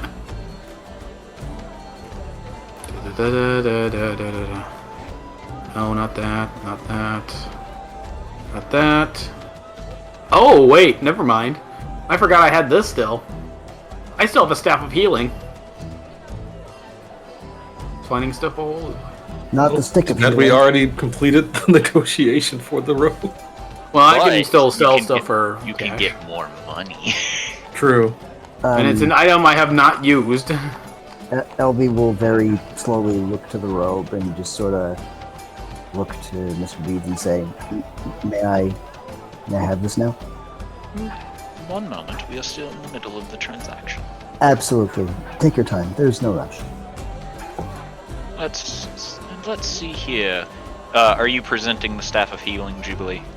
Yeah, because all the priestess garb does is give me advantage on persuasion and deception checks against people attracted to me. So, this is why I seduce people, because I get advantage on shit. We are willing to offer you 3,250 gold for the Staff of Healing. 3,250. I will gladly accept that. He will. 250, and he takes the staff and sets more gold on the table for a total of 5,605 gold, with the deal as it stands now, being offered to you all.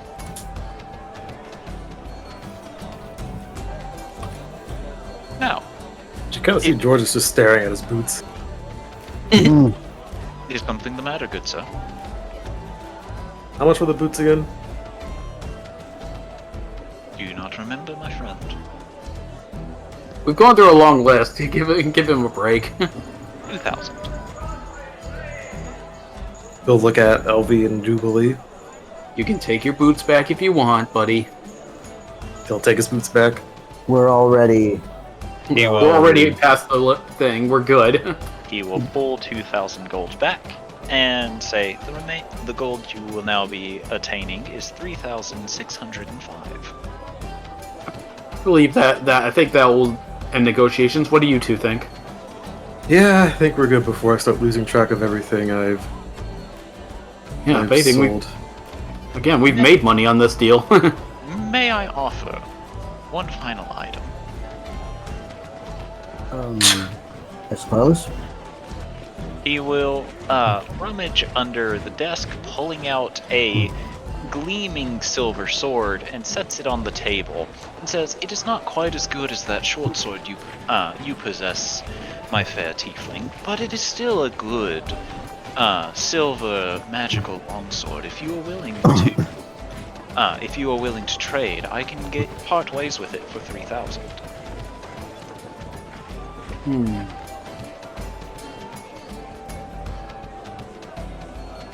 Looking it over, like, how does it compare to my short sword? It'll be a +2 longsword. So I'll get -1 on the attack, but I'll get a bigger damage die. Tail's also silver, right? Yes. And it's silver too. Yes, it looks very pretty. Ooh, that's right. I don't think I can touch that because I'm vulnerable to silver. The hilt is not made of silver, madam. You can hold it. Oh, okay, cool. This does not raise questions in the group for some reason. Why would it? George is keeping note of that.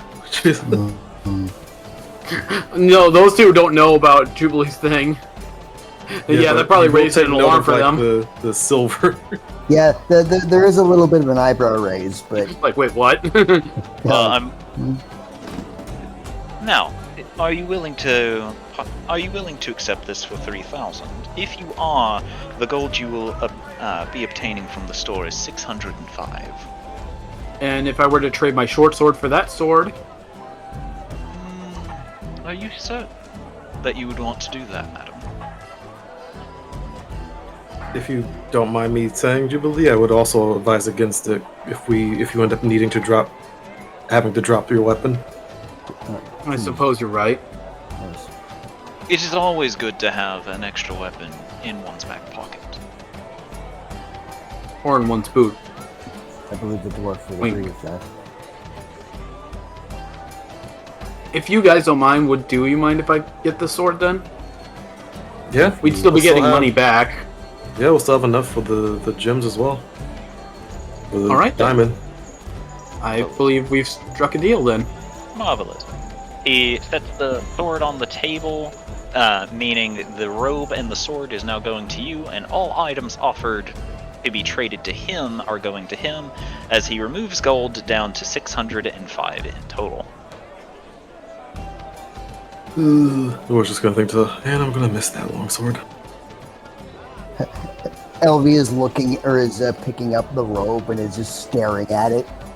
Now, is this deal agreeable between all of us?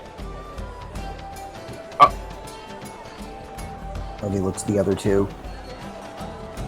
George will take a deep breath and say, "Yeah, I'd assume so." I am completely okay with this. If you are okay with it, then I am okay with it. Thank you. I just hope the others don't get upset that we spoiled ourselves a little bit. Thank you. I can very already much. hear Adel's complaints. I hope that this robe will be worth it at least.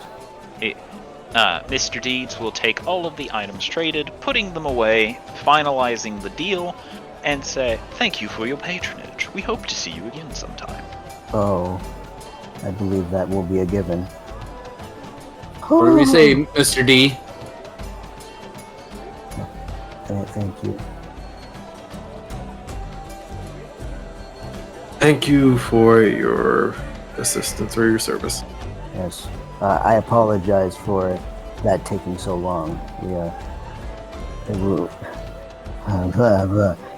As George is kind of looking at all the items that he got for the two things that we got from him, it's like, I don't think he minds. Okay. It was a very good trade, and honestly, I feel a little lighter now that I got rid of some things I wasn't using. Same, I guess. Don't worry, the failing will fade. The failing? Feeling. Yeah. You'll realize you made a good suppose- decision by letting it go. Yeah. And he'll look at Mr. Diesel and say, I suppose you wouldn't know the location of a nearby jeweler as well, correct? That depends on what you were looking for, my sir. Diamonds.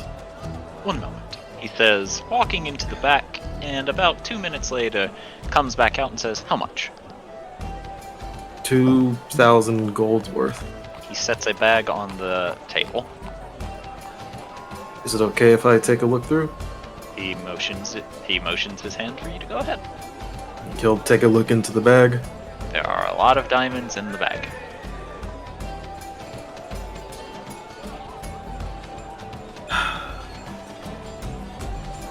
You need an appraisal. That would probably help. I'm not too well versed with diamondry, jewelry.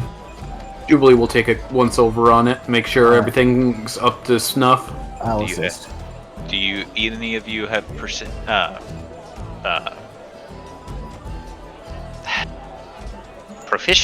There we go. In a jeweler's kit. Oh. Okay.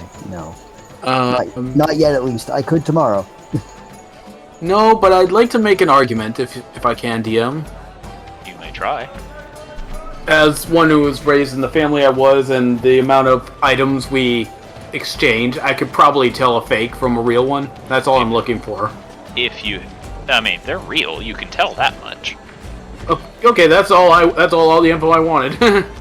The thing that George trying to realize is, like, is this 2,000 gold's worth of diamonds is his thing? Once I confirm it's diamonds, I'll be like, yeah, we're good. All right, if you say so. If it isn't, I'm telling Adel you the one who said it was good. Well, if it isn't, I'm pretty sure the store owner would not be happy with upsetting someone of Edelsarde's stature. The lady would be quite upset. Unfortunately, it wasn't the store owner. It was myself, madam. That is a fair point. I'm pretty sure it's kind of a general thing at this point. Just be anyone involved in this. Are you certain? Let's not push our Please don't. not over. I'm not threatening anyone. I'm just stating that it would be unwise for this man to try to That's That's rob still us or steal us. that's still a Jesus. threat. That's a threat. That is a threat. I'm not threatening to do anything to Yes, him, though. You I'm just saying something it's is a bad you idea. saying it's Jubilee. If I walked up to you and said it would be unwise to make me angry, would you perceive that as a threat?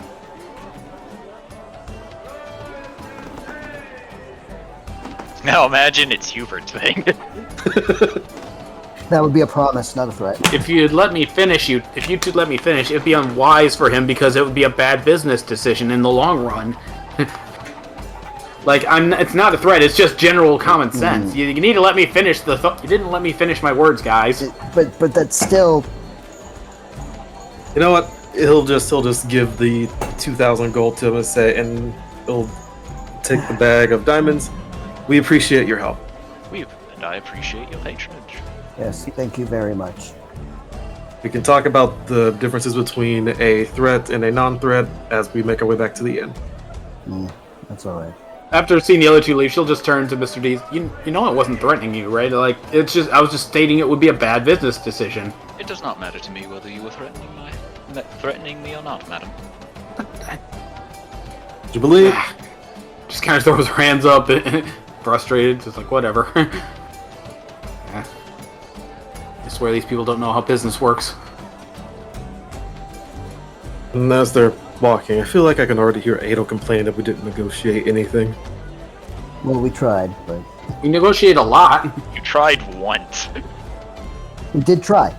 Well, yeah, One we time. did try. We didn't try any further.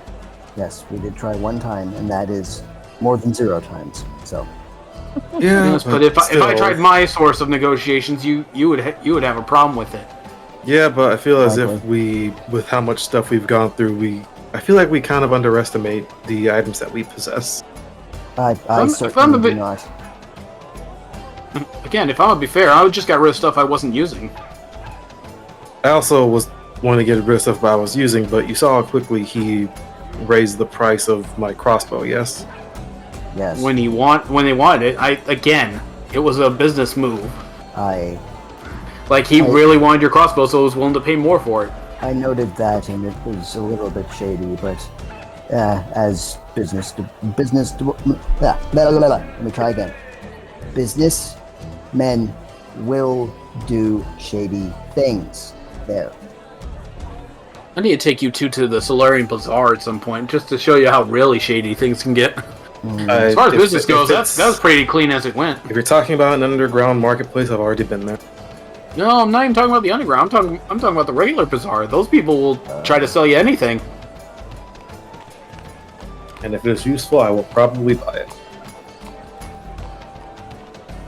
Then he will, as he's walking, he will hand Adel the bag of diamonds and a ring.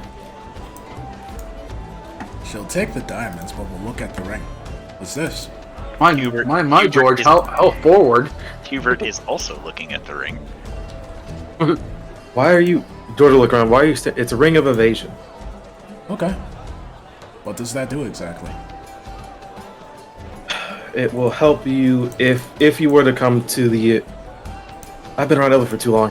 If anyone casts a fireball on you and you aren't able to get out of the way, this will help you get out of the way. I'll look over for a moment. We'll tilt her head one way then the other, and then we'll give it to Hubert. I think it's better with him than with me. Hubert holds his hand up and makes a no thank you motion. Why not? Adel, with all due respect, What? I suggested this. I suggested this for you because you are a very valuable member of the team and probably one of the few people who can help us get back up still. It makes sense to put it on you. We gotta keep the healer alive, you know? You're also one of the most Keep the easiest healer to alive. take down if we're talking in a technical sense. True, but I typically am not the one that gets attacked. Since I'm in the back Yes, but almost you- all the time. Yes, but you do tend to be the center of some nasty effects that get Tend to thrown be at us. once you do something, you tend to be the one everyone looks at first to take out. I am? Well, Adel, you have an ability that lets you get rid of someone's immunities to different effects. Not to That mention the is- healing you do on us. and the repeated flaming lasers. That tends to draw a lot of attention. Just saying. Well, if you You think draw aggro really quickly. I feel I need it, but I do feel it would be better served with someone else that is in more direct line of fire. While your thinking is solid, Adel, think of it this way. Me and Hubert are both based... When we're up front, we're based on our agility. it doesn't really help us too much. Our agility is already pretty good. And I can already do that flippy shit. However, there And is also for the someone case of. Sorry. And so some people like the priest and the goblin just rush into it and keep going, tanking it. And for me, I usually am always doing different things, so I never really am the center focus of things. And I believe Elvie has a get out of jail free card herself, so logically you make the most sense. Well, it's a button, but yes. But I will ask, would you even be able to attune to something like this? Well, there is also the unfortunate thing. I'm already attuned to quite a few magical items, some of which are necessary. She says, like showing the ring of spell storage. Without this, I can't cast Revivify. How so? Not true. Yeah, she put the spell in the ring so that she can keep other spells. You Yes. have one casting of it in there. You still have many others in your arsenal. It's not that you can't cast it. You can't cast it for free. Yeah, that's what That she is means. that is the specific stipulation that you need Right. to refer Then there. You say do what realize you mean, that dude. I am able to cast for free as well, correct? Alright, that is true. Very well. Granted, it's only once every few days, but Alright. Well, she'll take off the ring of spell storage and slip on the ring of... What's it called? evasion. Evasion. The things in the general. Oh no, that's the... Oh yeah, it's in the general, never mind. And it will require a short rest / long rest to attune to. For all Well, of it's you a good thing who we're now about to go to sleep then. who now have new magical items. Alright, let's hope I just remember to use it. Do I need to attune to the sword? No, it's just a +2 sword. Okay. Just very sharply. Then he will walk over to Thorgrim and will hand him the rest of the gold that they did not use, and we'll Which say is- there. Which is Which, how much? again, So he hit 605, I think? 640 something. 605. that's how much we gained. Yeah, 605 is how much was gained from the whole Yep. ordeal. Okay, yeah, Yeah. 605 gold. But you guys probably still have gold left over We that do. Morgan Yeah. gave you to go shopping, which you Yeah, also we need to do. add in. No, because we had. Do we have to do math on this, or should I do Yes. math on this just to make sure? Yes, Okay. please Okay, do. the Yeah. only thing you No, bought was okay, the Ring of so I had- Evasion. So we had 9. Okay. So we had 9,000 gold because I initially did 2,000 and came back and asked for 7,000, so we had 9,000. Yep. The Ring of Evasion was 5,000 by itself, so we had 4,000 left over. We then gained And then 2,000. So we had 2,000. Oh, so we still had like 2,000. 2,600. Okay. So then they'll hand them the 2,600 back. But Cool. yes, I expect you to do math on it, because if you don't remember how much gold you had, you don't have that gold anymore. Exactly. Okay, And yeah, that's fair. And I need that money. I need that amount so I can record it in my fucking note. Okay, I'm gonna bring out my calculator and actually do math here for a sec, just so we have a specific amount. Exact number. Should Yeah. be 2,609. That is correct. There you go. Math done. I bet easy. Yep, I got it written down already. Jubilee also then pipes up. By the way, I know the look you two gave me when I mentioned the silver thing. I will discuss that at a later point. Please do. That is a very Because there's concerning one other part. person here would have to discuss it as well, and I don't feel like revealing it without their permission. Oh yeah, I completely forgot about that. And as if it wasn't obvious of who it was, just follow the coughing No, apparently. also, as he's handing the gold back, we did end up actually procuring a very valuable item for Elvie. Ah, yes. Have you noticed yet? Ayo will look over. Did you do something She's like to your dancing hair? around in the robe. Did you do something to your hair? No. Oh. Did you get a manicure? Gonna I walk think we right should up do to that you. at some point. Elvis gonna walk right up to Adel and just stare. And just look down at her like, Gee. Adel stares I'm- back. Are you being serious? You got a new makeup kit.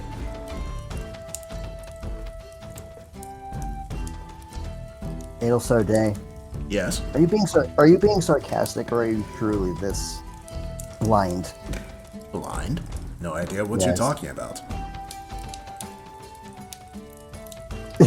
LD will straight up do like the showing off spin and showing the very different robe she's wearing.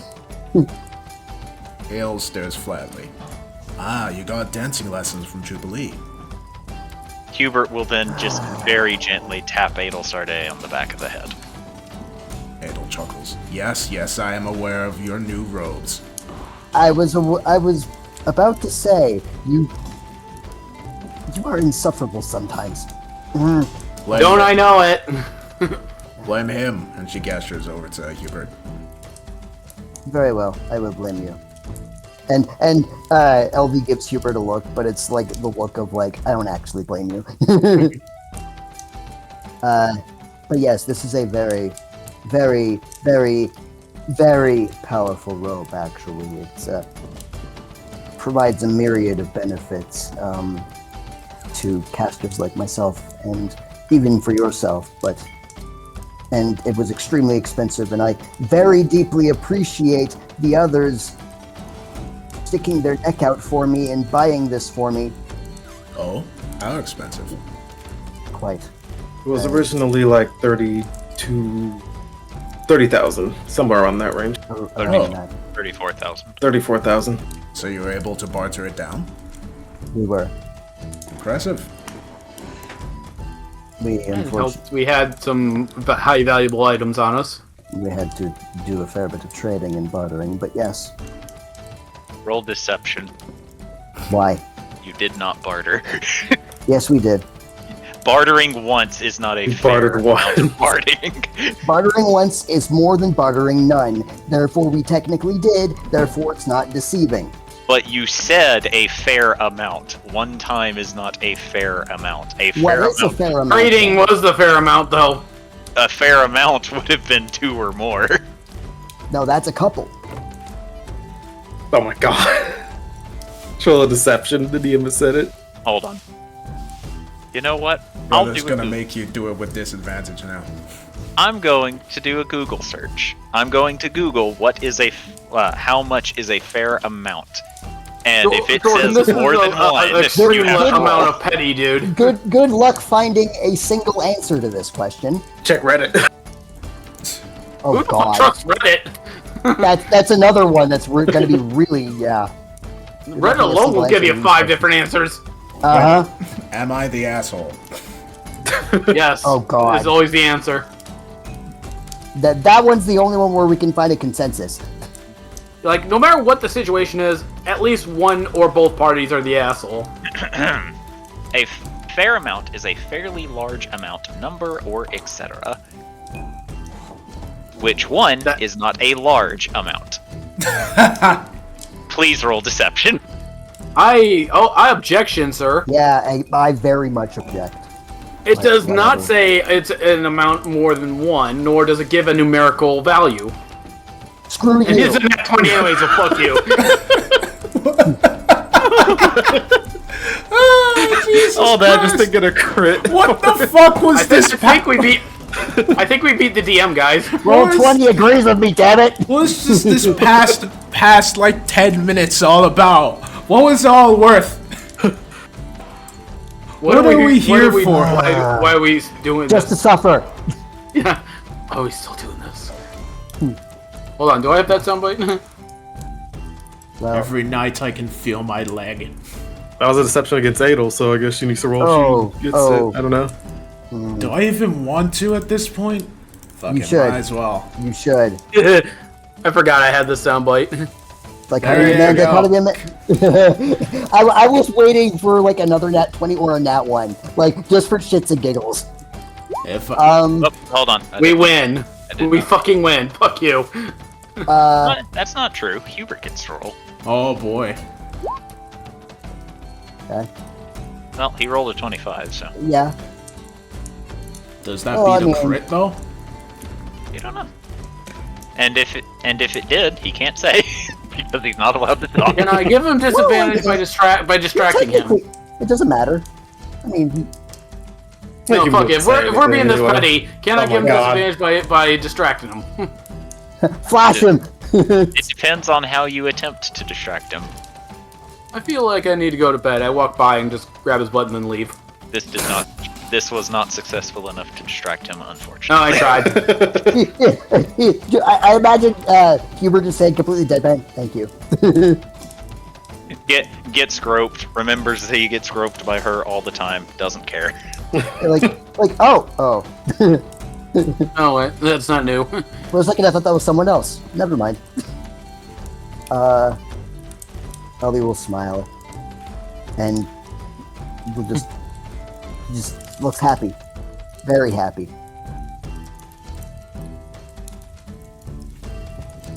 Hold on just a second. I got caught in something. Yep. Side note, the ladies need to go on a shopping trip at some point, and they're gonna have to Oh God. make Hubert and George carry the bags. Apparently, George likes shopping too. All right. Yeah, that's arguable. Oh hey, welcome back. Thank you. Yeah. Did you fix what you needed to be fixed? Yeah. Cool. Yeah. Elby's just happy, very happy. Like, not prancing around happy, but like, just rocking back and forth on her heels with a smile on her face. Thorgrim's kind of like, shit. And I did post it in general, what all the robe do. Oh, it do many things. And funnily enough, most of our party could use it. Well, not most of us, but like 3 members of the party could use it. That's why we're going to experiment and try to copy. I'm joking. That would be hilarious, actually. Turn it into a hat. A boot hat of the Archmagi. I am like, my inner Mark is coming out. I really want to see what would happen. Oh God! Please don't destroy my shiny new robe. Oh my God! All right. So. Oh. Anything else y'all want to do before the evening comes along? Nope. Thorgrim's gonna lean back in his chair with his cool boot hat on his head, and his frog familiar just gonna ribbit on top of his head.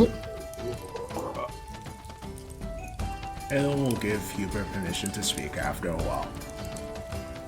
What do you say? You are given permission to speak if you want to. Very well. Then, while they were doing that, the shopping spree, has Autumn made any more progress on the plate mail? Sure. If he has been doing nothing but casting mending on it, and using his tools to fix it, he has fixed it.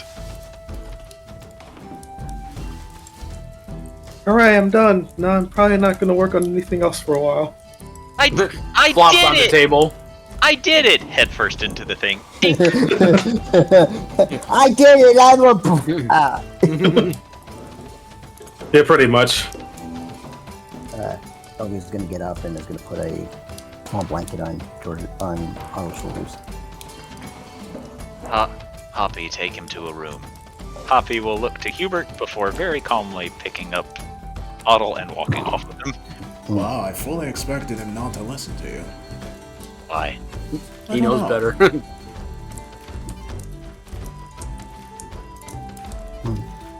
Yeah. Also, should someone do something about that? As he points to the plate mail that's sitting on the table. What was he making that plate mail for? It was the plate mail. It was the plate mail we got off the paladin. He was repairing it. Yes, he was fixing its via the mending spell, the cantrip. Yes, Well, it's very strong, but I guess whoever could wear it. A few of us could wear it, but I do not believe many of us wish to wear it. Hubert will walk over and pick it up. I ain't wearing it. I do my best work without any armor on. I'm a free smacker kind of guy, you know. I mean, to be fair, that is, if it's very much enhanced by magic and makes it even stronger, that could be very good defensively for some people. Yeah. But it is heavy armor last time I checked, so. Yeah, would make sneaking around kind of hard. Ribbit. Yeah, that's right, Rocky. You tell him. Wouldn't that make sneaking around kind of hard? And she points to the frog.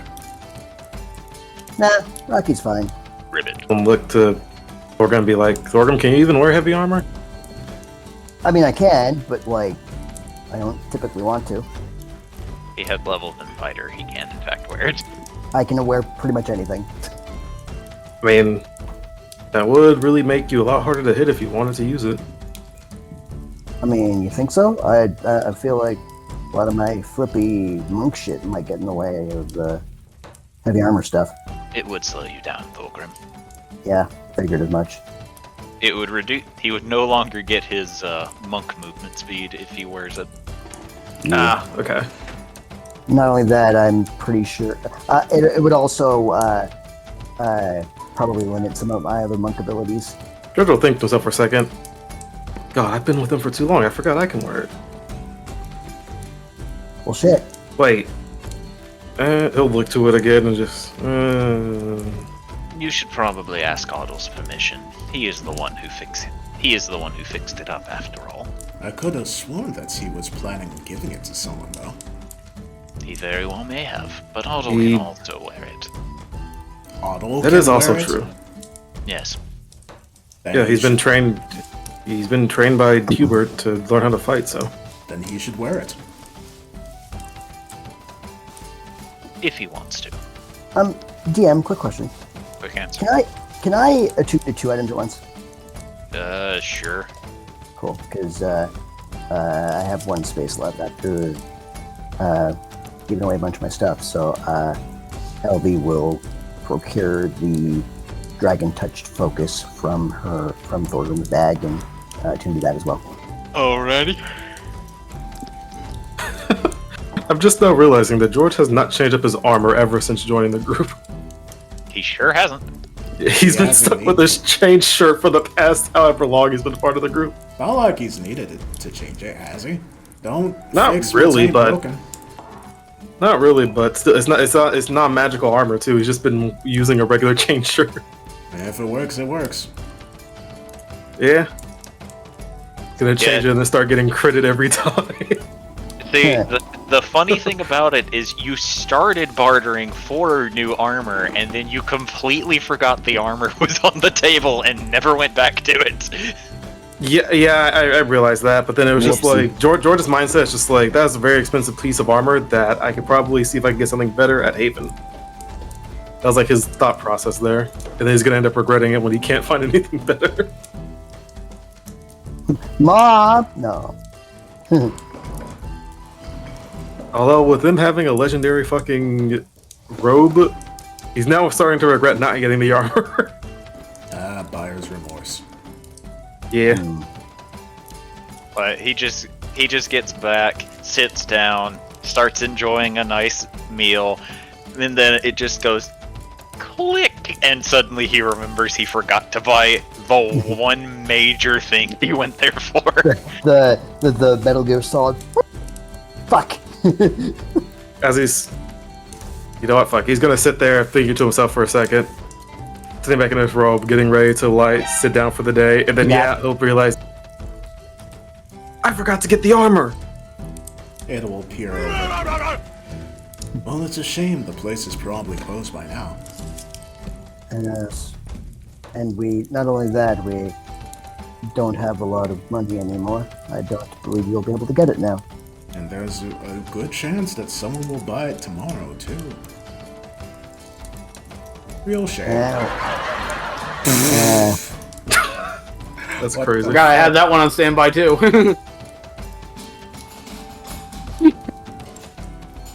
You know, yeah, Yeah, but I might be able to see if I can get something better. Very well. Maybe. If you're okay, I apologize for being a distraction. George will then look over at LV, look at the robe. Don't you ever apologize to me about something like that? Very well. Instead, I will once again offer my thanks. Sincerely. Don't you ever apologize to me for something like that. Okay, fuck you. Okay. I will say thank you instead, and you will like it. No. Maybe you need an apology jar. What do you mean? I have noticed that Gloomhollow overly apologizes or considers herself a burden when she is not. So whenever she does, she puts a piece of money in a jar. That is a good idea, with one small problem. That is. She reaches into her pocket and pulls out her 1 gold piece. Well then. We'll start there then, Hubert says, taking the gold piece from you. Excuse me, you're not a jar.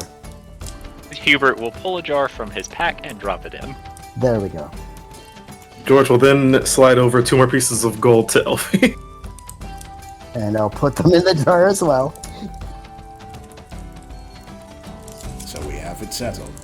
And if you are out of money and you need to put something in the jar, you'll have to put something of worth in the jar. We would have to discuss what would be of worth. Start with your robe. That means a lot to you. Yes, an excellent idea. I was about to suggest that. Elvie's eyes glow electric blue. I'm glad you agree, Elvie. We will break your apologizing habits yet, Gloomhollow.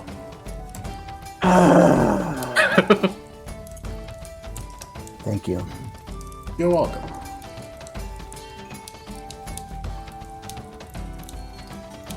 Alright. I've had enough days of negotiating. Oh yeah, does the crossbow that he bought, does that need attunement? The new Yes. one that he got? Okay. Yes. And You do require a tool. Time to go to your room and sit and stare at your crossbow really hard. Yeah. Well, it's been a long day. I have a new crossbow to train with or get used to. Such an uncivilized weapon. A crossbow? Yes, Don't you use guns? I use knives. I swear you use guns at some point. I can use them, that doesn't mean I do. I find them to go against my style. George stops in his tracks for a second, and then we'll look over to Hubert. You have a gun? I do. Hubert then pulls it out to show you. Is Pulls out a that- gun. George will then think for a second. Is that the one that Mark used to have? It's the one Mark gave me after training me how to use it, yes. He then will have his eyes will then light up, and then I'll have like the epitome of like a little of like a light bulb. That's how we find him. A gun? Yeah. Mind elaborating? And it's a possession of what you since it's a possession of Mark's, we should be able to divine his location through this. Very well. Let's see if it works. And I Do guess you want to do that now, or do you want to give it some time? up to you. I'll leave that up to you. I think we have at least an idea of what's happening with him now. Might as well do some now, unless he somehow senses them sensing him through this, which wouldn't surprise me. But we shall see. Indeed. So, using the gun as a focus, she is going to try and scribe him. after getting the spell slots back with the necessary, Sorcerer points. yes, words. Yes. You attempt to, however, even with holding the item in hand, you find it is difficult for you to manage to break through, and your scrying fails. Sheet size. No dice. Unfortunate. I have to give it some time until he might be potentially on the move, or whatever is happening to him is finished. I suppose so.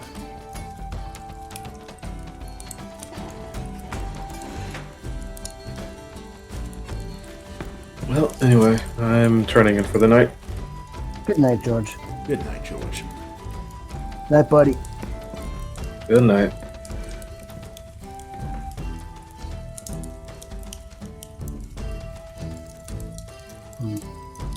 You know, I kind of feel bad for the guy, you know? George? Yeah, him. Why? He's just been through a lot, you know? A lot of emotional shit, a lot of physical shit, a lot of psychological shit, a bunch of shit, you know? He has. But he has overcome it, and that's the important thing. Yeah. He's a brave dude. Speaking from experience there, Thorgrim. No, I'm speaking of someone who's proud of his friends. I think it might be both, considering that you and he are similar in that matter. What do you mean? Need I remind you the intense dressing down I gave you when you found out that the puppeteer was immortal? Well, practically immortal. Yeah, Dwarven grumbling. But he overcame it, as did you. Yeah, I just having to, you know, forgive and not actually getting the chance to put down his nemesis is, I mean, on the one hand, it's kind of cool because he let go of his issue, but at the same time, it's just like, I don't know. Was that the closure he really needed? It's the closure he received. I guess. There is both good and bad closure. It is why I told you to figure out a different reason to remain here. Yeah. Yes.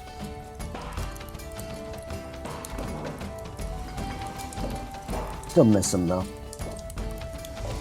That is fine. Of course you will. Yeah. Oh well. Thorn's gonna just lean back in his chair, look up the ceiling. You hear a small plop as leaning your head back that far causes the frog to fall on the floor. Oh no, the frog! Shit! Sorry, Rocky.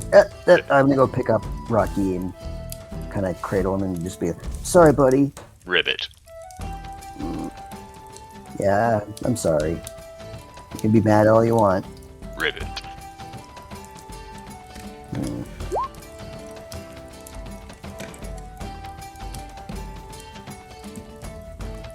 Wait a minute. I just got an idea. Thorgrim is going to spend 10 minutes cradling his little frog buddy. And I'm pretty sure this doesn't work, but Thorgrim's going to try it anyway. He's going to try and speak to the frog. Okay, what do you say? Hey, Rocky, you okay? Hungry. That's adorable. Oh, you, I want to find you some bugs to eat, or... Good. I don't remember. Sorry? Worms. Worms. Got it. Worms. I'll be right back. I'm gonna go get some worms, and I'm gonna carry Rocky out the door, and I'm gonna go and, I guess, dig in the dirt for some worms.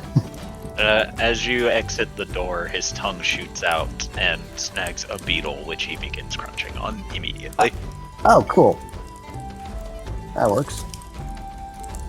You good, or do you need more? Water. Water. Got it. I'm gonna go and get him some water. For a second, I thought it said butter. I'm like, goddamn. Needs butter. One high-class frog. Hey, barkeep. Got some Yeah. water I could feed my buddy here? He looks to the frog you're holding, stares for a minute, but then sets a bowl on the counter and pours water into it. Cool, thank you. We'll take bowl and we'll feed frog with, or we'll give frog bowl of water. The frog will sit in your hand for a long while before eventually easing into the bowl and Nice. resting, and then just goes moist. Yeah. Yeah, you are, buddy. Can't have you being all dry and not froggy, you know, because frog. He then lets out a very loud croak that everyone in the room hears. That was impressive. Your amphibian is quite boisterous, I would say. Yeah, Rocky's kind of cool. Yeah. Gonna go to the table and just set the bowl with Rocky on it onto the table.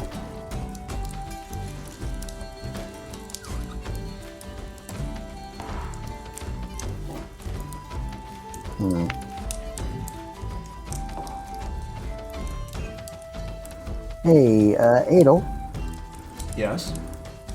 do you have any experience with, like, familiars and shit? Not really. Why do you ask? Just wondering.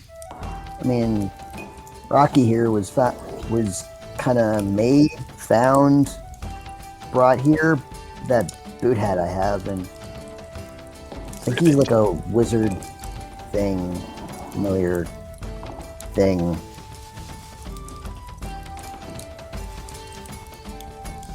Adol Don't really know how. looks to him.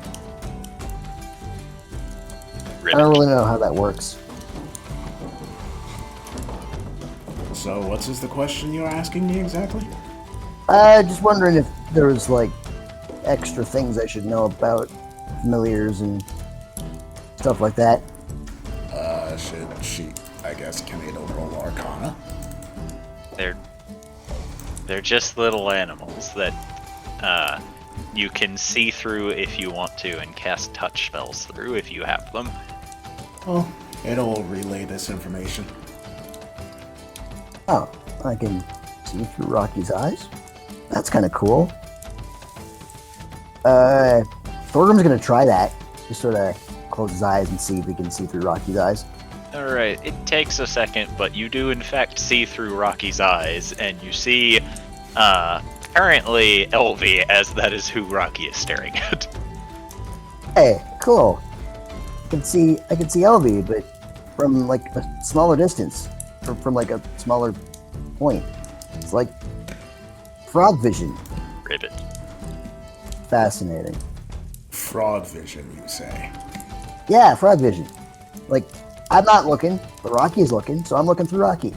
Rocky will then turn to the right, seeming to have a mind of his own, and is now staring at Adel, Sarday, and Hubert. Oh, hey guys. Adol stares back. Ribbit. Adorable. Isn't he? He's kind of the coolest thing ever.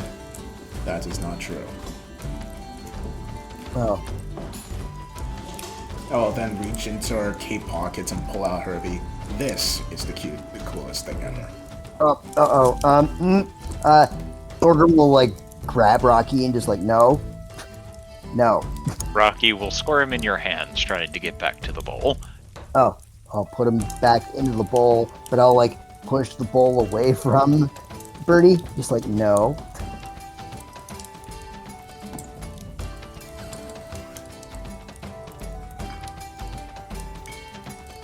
But yes, as cool as your frog is, my spider is infinitely cooler. Agree to disagree, I guess. No, I am right and you're wrong.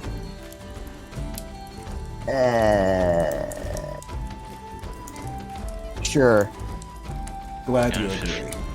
None of the frog tokens that I'm trying to use are appearing, and that makes me sad. Oh no. Aw, no. Why do I get the feeling that great shenanigans are going to ensue with Bertie and Rocky together? Bertie is very well behaved. He would never partake in shenanigans. I do not believe it will be much of a choice when a certain frog might consider it dinner. If it does, it will die. Problems with familiars is you can simply resummon them. Then it will die again. I hope you Until have it many. learns its lesson. You know what the response of...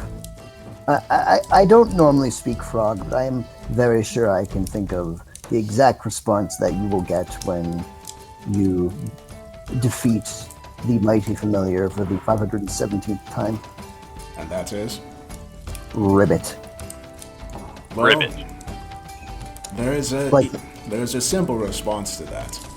Do you know what happens to a frog in a fireball? The same thing imagine- as everything else. Yes, I was about to say that. Though if you have a magical frog that is actually a wizard that had been polymorphed and somehow still knows its magical capabilities, then the thing that would happen to it in a fireball would be nothing because it would simply counterspell. I doubt it would cast Counterspell. But even then, it wouldn't be me that would be fireballing it. It would be Bertie. Can it truly do that? Ada will look down to Bertie and then look to you. Yes.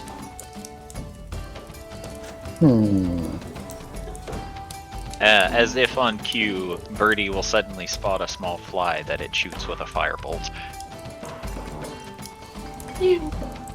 This little tiny laser. The fly gets hit, falls to the ground, and Birdie just immediately just jumps towards the ground to go after it. That is admittedly adorable. It is. Have you ever questioned as to why it knows magical abilities, though? No. Can I roll like an Arcana to see if if there's any special type of magical spider or spider that could actually cast magic? Oh. It is an, I guess it's more like Adel knows what it is, but that's not really questioning it, is it?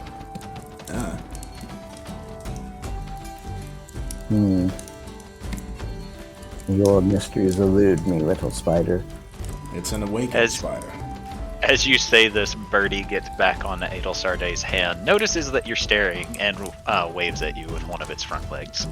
I'll wave. She'll wave a pointer finger back at it. Hello, Bertie. Birdie will then go back to eating his fried fly. His fly tempura. Adel will observe, infatuated through Bertie's killing potential, and also how cute he is. I wonder if you can amass a small army of him. I would if I could, but Bertie is unique, and I'd have it no other way. Indeed. What a marvelous creature you are, Bertie. Meanwhile, Thorgrim and Rocky are just like, Ribbit. Yeah, you tell him, bud. Ribbit. Meanwhile, all Rocky's saying, moist. Moist.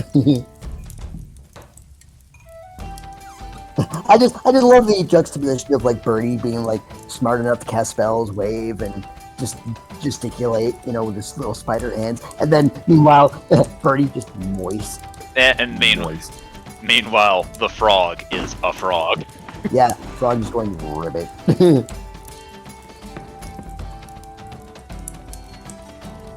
I wonder if I can get my hands on a familiar at some point. It will protectively hold Bertie behind her. I don't think she meant you as Lady Adelsade. No, I'm not going to commit thievery, do not worry. She relaxes. I will let you pet him once. I will gladly do so. Excuse me. And do the little itty bitty chin scritch. As you reach your hand down towards it, Birdie will look at you, and as your finger gets close to him, he just puts one of his legs onto your finger as if giving you a high five. Oh my god, that's so freaking cute. LV will recognize this and then sort of draw her finger back and then just very lightly tap the finger against his little spider foot. As if giving a high five back, like, yeah. He, as you give the high five, once your finger moves away, he wiggles his leg and moves it backwards as well. Yeah, I love that. My god. You're right, he is adorable. He is. And LV kind of has like this giddy smile on her face. I do not know where he came from, but I'm glad that he found me. If anything were to happen to this poor thing, I would fireball everyone in this room and then myself. Agreed. We will make a suicide pact. Indeed.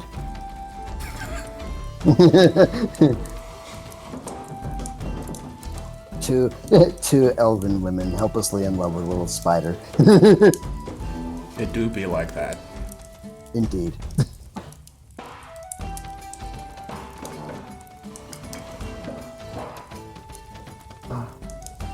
Well, Rocky and I are gonna head to bed. Ribbit. Two, cool buds want to do cool bud stuff. Isn't that right, Rocky? Ribbit. Later. Also, Thorgrim, I want to be very precise. He's not saying anything other than ribbit. Of course. Like, even with your understanding, he is still just saying ribbit. You tell him, Rocky. And Thorgrim's gonna like strut by, kind of just, like look at me and my bud. And he's gonna make a show of it as he's going by. I'm glad he has a friend he likes. Hubert says. It is always good to have a pet. And they all reach over and pet Hubert. Ellie was about to say something and then sort of looks and just goes, oh. What? Never mind. I am her pet. Well.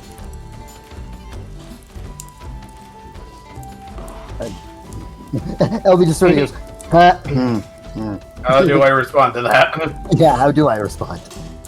I'm not used to hearing people agree to this.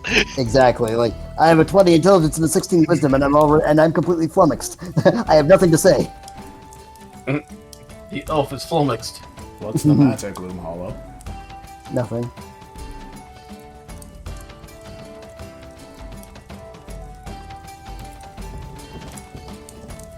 I was simply not prepared for what was said.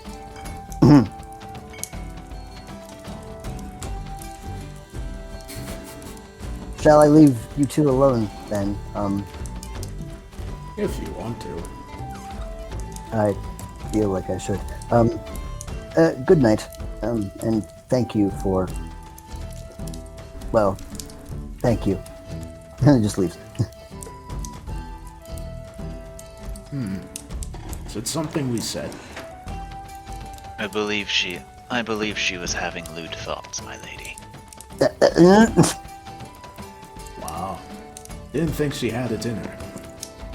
Of course she does. Everyone does. I suppose.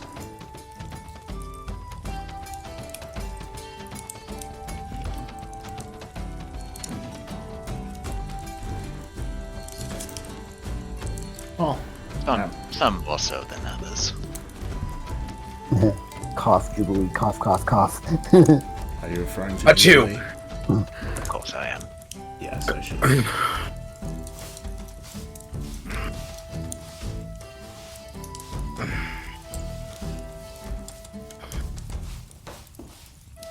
Well, I'll get up. We should go to bed too then. Of course.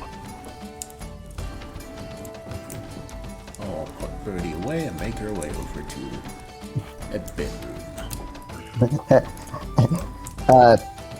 Hubert, I'm her pet. Also Hubert.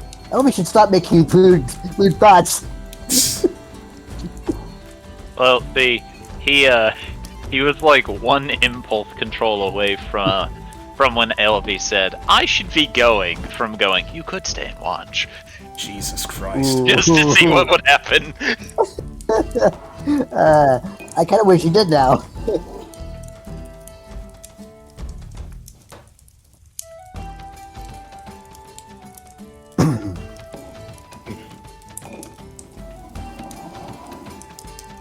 Alright, so,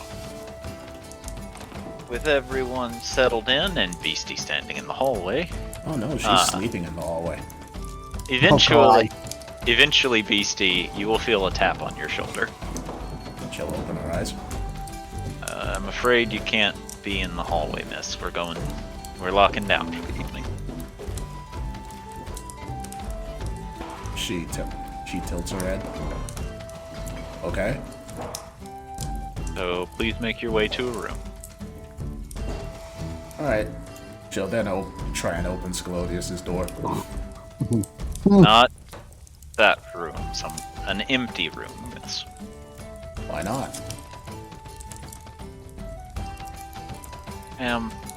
Please don't ask questions and just go to a vacant room. Why? Oh my god. Like a petulant fucking child. She's just curious. Because It doesn't make it any better. other people require their privacy, and, well, clearly the door is locked, and thus they want privacy. She looks over to the door. Since she tried it, was it locked? Yes, it is locked. Yes. Darn. Alright. Well, to another room she goes. This one. Tokens working. Huh? I can't put any tokens on the board. Oh no. Nani? Is an event about to happen? I'll reload roll 20, see if that fixes it. And if it doesn't, I won't know what to do.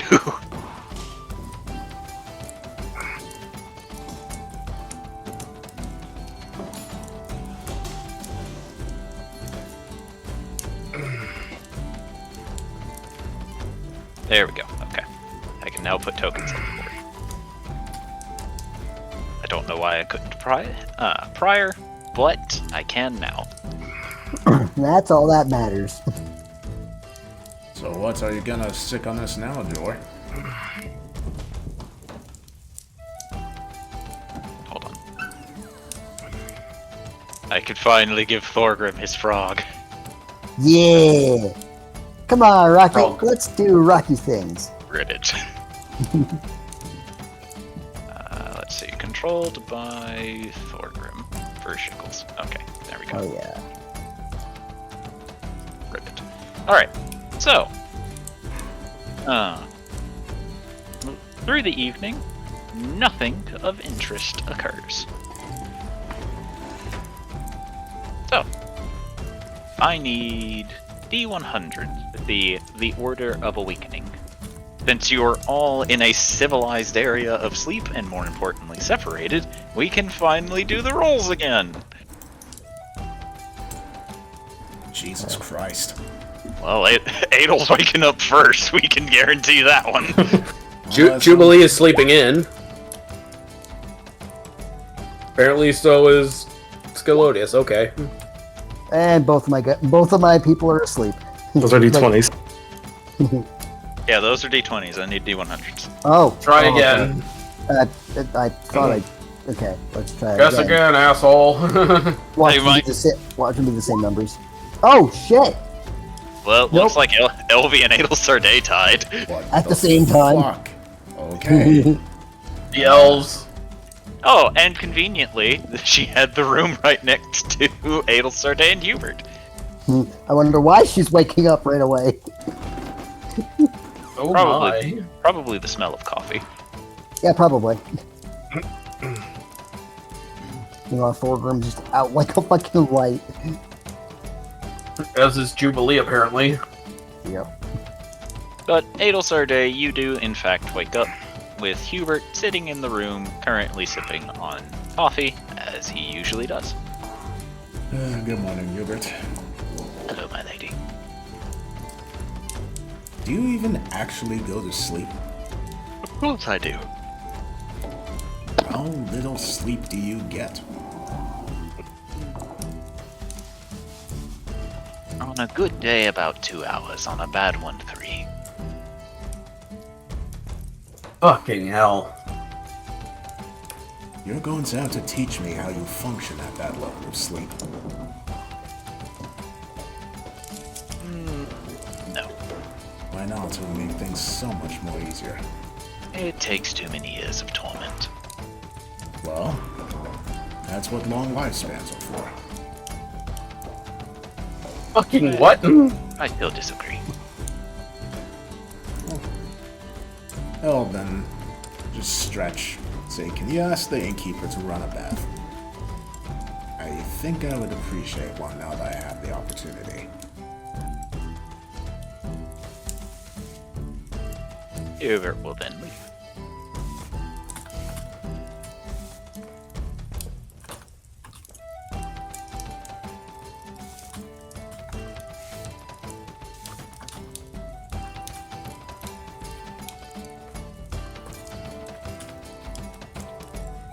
And eventually Hubert will return and lead you to the bath.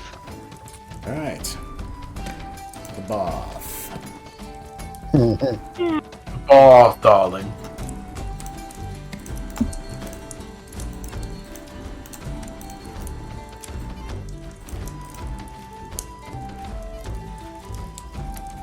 Where is the bath, anyway?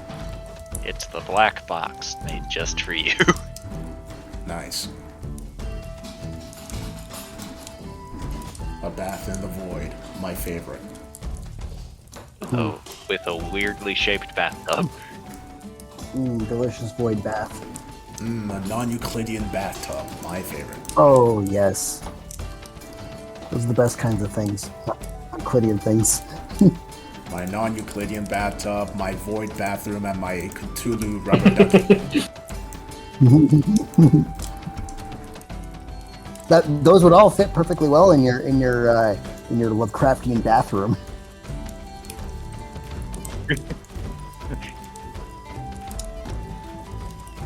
Meanwhile, Elvie probably I woke really don't up. have any. Elvie woke up to the conversation they just had. Oh, that was horrifically disturbing. Oh well. And then she'll start preparing her spells and praying. Oh no, anyways. Oh no. Anyways. Oh, right, the drow, I forgot. Indeed. Like, well, that was yes. extremely disturbing. Oh, right, of course. I shouldn't be surprised to get you each time I am. Indeed. And yeah, after her preparations, which I would assume take a while, Elvie will, dust herself off, fix up her new robe, all fancy like, and then jaunt out the door, and we'll stop and look at Hubert and say, "Good morning. Hello, Elvie. How are you today?" I'm fine. And you? Could be better, actually. It's quite a wonderful sleep. Good that you had a good sleep. Indeed. I trust you slept well as well? I slept fine. Good. Yes, forgive me, my conversational skills are rather lackluster, but... That's fine. Mine are basically non-existent. Perhaps if we were to...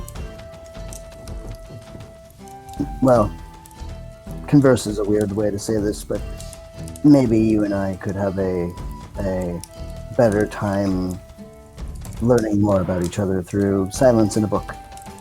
So that would probably be a better use of our time. You say that as if we haven't had reading time together before, LV. No, but a more consistent attempt at doing so would be, I believe, quite peaceful and gratifying. Very true. Indeed. Would you like to set up a schedule then, or would you simply wish to do so at random conveniences? Whenever we next find the opportunity. Very well. I will most certainly take that under advisement, and if I see you free and available, I will most certainly sit beside you or near you, and perhaps we can have a quiet moment. Perhaps I could show you one of my books.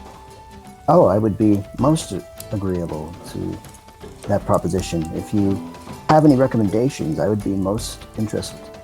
I have a repertoire within my backpack that I am willing to share. Do you have a particular genre you are interested in? Not really. I just pick up the ones that seem interesting. Do you have one you are currently reading at the moment? Yes. See. Would you... It's about a figure living in a strange world of concrete jungles and strange autonomous carriages that can transport people one place to another without horses. Very strange. I suppose they would require some sort of propulsion system then? Yes, and even more remarkably, there's no magic involved. Surely. It's all technological. I suppose it is. Fascinating. I shall have to... When you are done with your strange concrete jungle story, would you perhaps allow me to borrow it for a time? I can give you Volume 1. I'm on Volume 2. Excellent. I would very much appreciate that. He rummages through his pack and offers the book to you. Very well. LV will take it and will just hold it in her hand and say, I believe I will begin this right away. I assume that you are waiting for Lady Edelsoday to finish her preparations. I'm guarding the bath so that no one goes in while she is bathing. That's a very good idea. I shall leave you to your garden then. That is all right. Of course. Very well. You see to it that Lady Edelsoday gets the most peaceful experience possible, please. As always. Thank you. And LV will bow her head and will go to a table and we'll sit down. And Alright. begin reading the book. As you enter the common area, you actually see another figure within the room, currently sitting at a table in a chair. A long brown dress covers their figure. They are very clearly goblinoid, and they are wearing a crown atop their head, very calmly cutting into what looks to be a steak with roasted potatoes, and sitting next to them is a very large greatsword. LV is rather fascinated and will relocate to this particular table and will begin reading, but as she does so, will sort of say, are you waiting here for someone? She holds up a finger, indicating for you to hold on a moment, before finishing the bite she was on, picks up a napkin and wipes her mouth very politely before clearing her throat and saying, no, I am traveling and I am a little lost, and this seemed like a good place to get a meal. Where exactly would you be headed? I may be able to assist you. That is the thing that I am not so sure of myself, if I am being honest. I am not entirely sure where I am. DM, just a question. We don't know the name of this place, yeah? I don't think it has a name, if I'm gonna be honest with you. Okay. place with the Drow Templars. Or the Templars. Yeah, that's what we've Let been it- calling it. If it's known as anything, it's known as the Kingdom of Flame. Oh, wait, no, you did mention that before. Because I remember that name. Prince of Kingdom of Flame. You are currently within the Kingdom of Flame, the area that is currently being overseen by the Lady of Flame and her Templars. Unfortunately, that is not very familiar with me. That is... I will admit I have not been here very often myself, but they are very, shall we say, strict in their ways of worship, and I should probably mention also they don't seem to be very fond of goblinoids. No, I've already discovered that. She says, waving her hand as if this was not an issue. Ah, okay, well, I did not wish to alarm you in any unpleasant dealings with them. I simply spoke with them. We came to a peaceful resolution, and I went about my business. That's quite fascinating.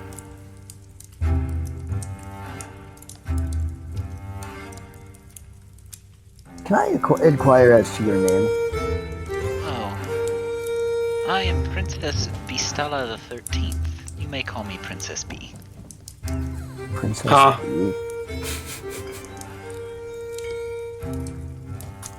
She then will hop off of her chair to walk around the table to offer you a handshake. She will take said handshake and will even go so far as to kiss the hand in a very, respecting a royal kind of way and say, "A pleasure to meet you, Your Eminence. My name is Elviriel Gloomhollow. I am a researcher and under the employ of one Zardak." Well, that name is not very familiar to me either. She says, going back to her seat and getting into it. He is a rather large orcish fellow, and while strict, has a very, very strong sense of justice and very strong sense of protectiveness towards his people. I see. Indeed. Though, LV is kind of just looking over the princess and just sort of admiring her pleasant and very royal garb and kind of mulling over the name and just sort of stands up and says, "Would you excuse me for a moment? I kind of wish to... I wish to see one of my compatriots for a moment." By all means. It will give me a chance to finish my meal before your company returns. Very well. If you excuse me. And she's gonna very slowly walk over, say hello to Hubert again. "Excuse me." Hubert just watches you go by. And is going to walk over to Beastie's door, and is going to knock, knock, knock, knock, knock, knock, knock, knock, knock, knock, knock, knock, knock.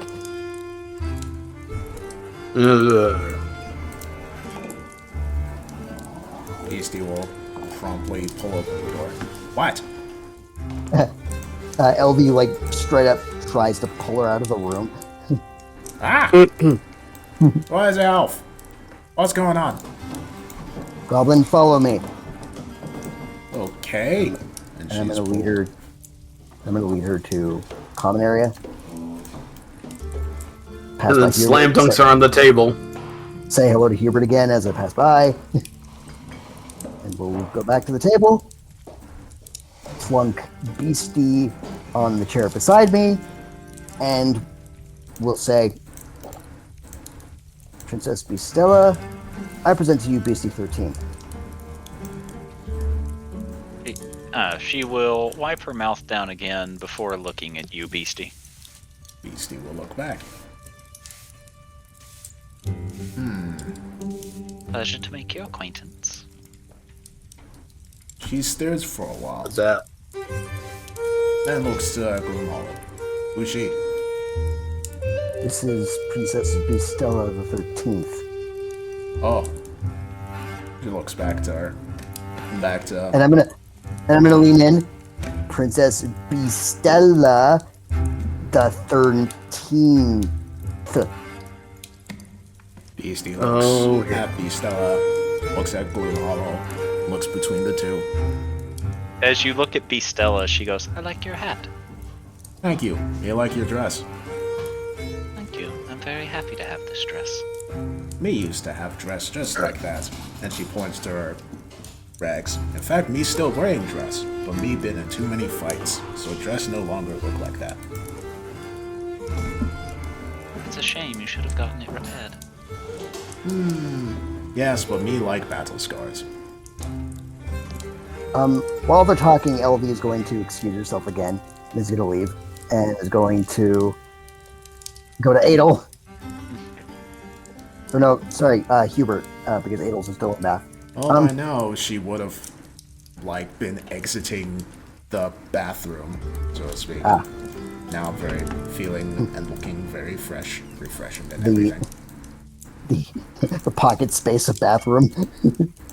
Yep, the Eldritch bathroom. And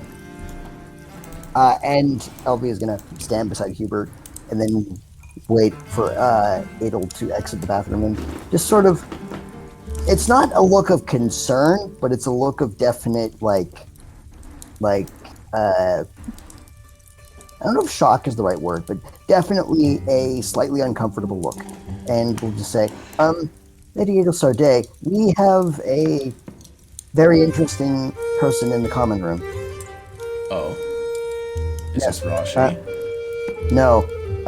She had introduced herself as Princess Bistella the 13th. Ella pauses. She what now? Princess Bistella the 13th. It wasn't Beastella, it was Beastella. Hubert corrects you.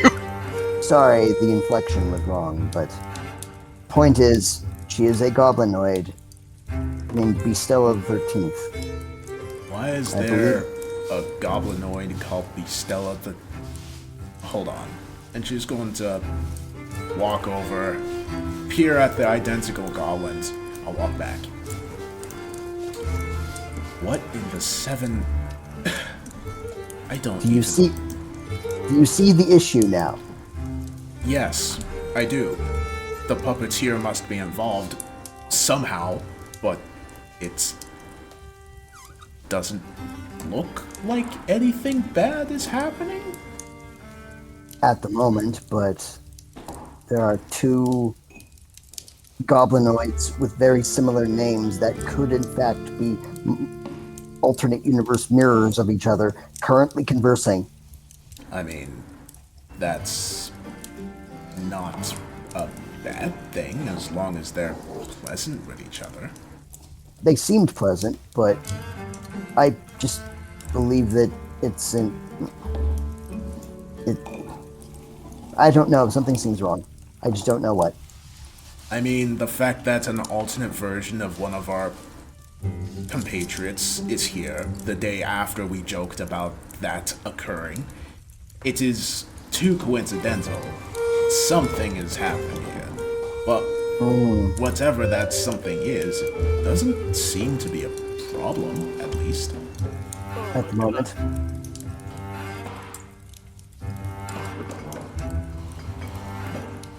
Well, whatever the case, it's definitely weird.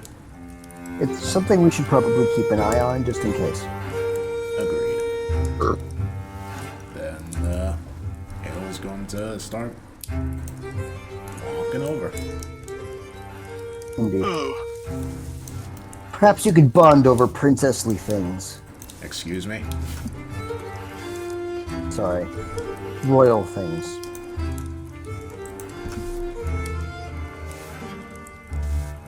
Oh. Hale's going to walk on over. Hold on, I gotta gotta calm down for a second. Is something wrong? No, I'm laughing. Oh god. Laughing at a completely unrelated thing. Okay. Alright. Okay, good.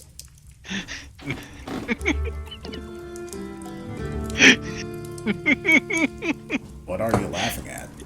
I'm laughing at puns of pronoun. Oh no. Hmm?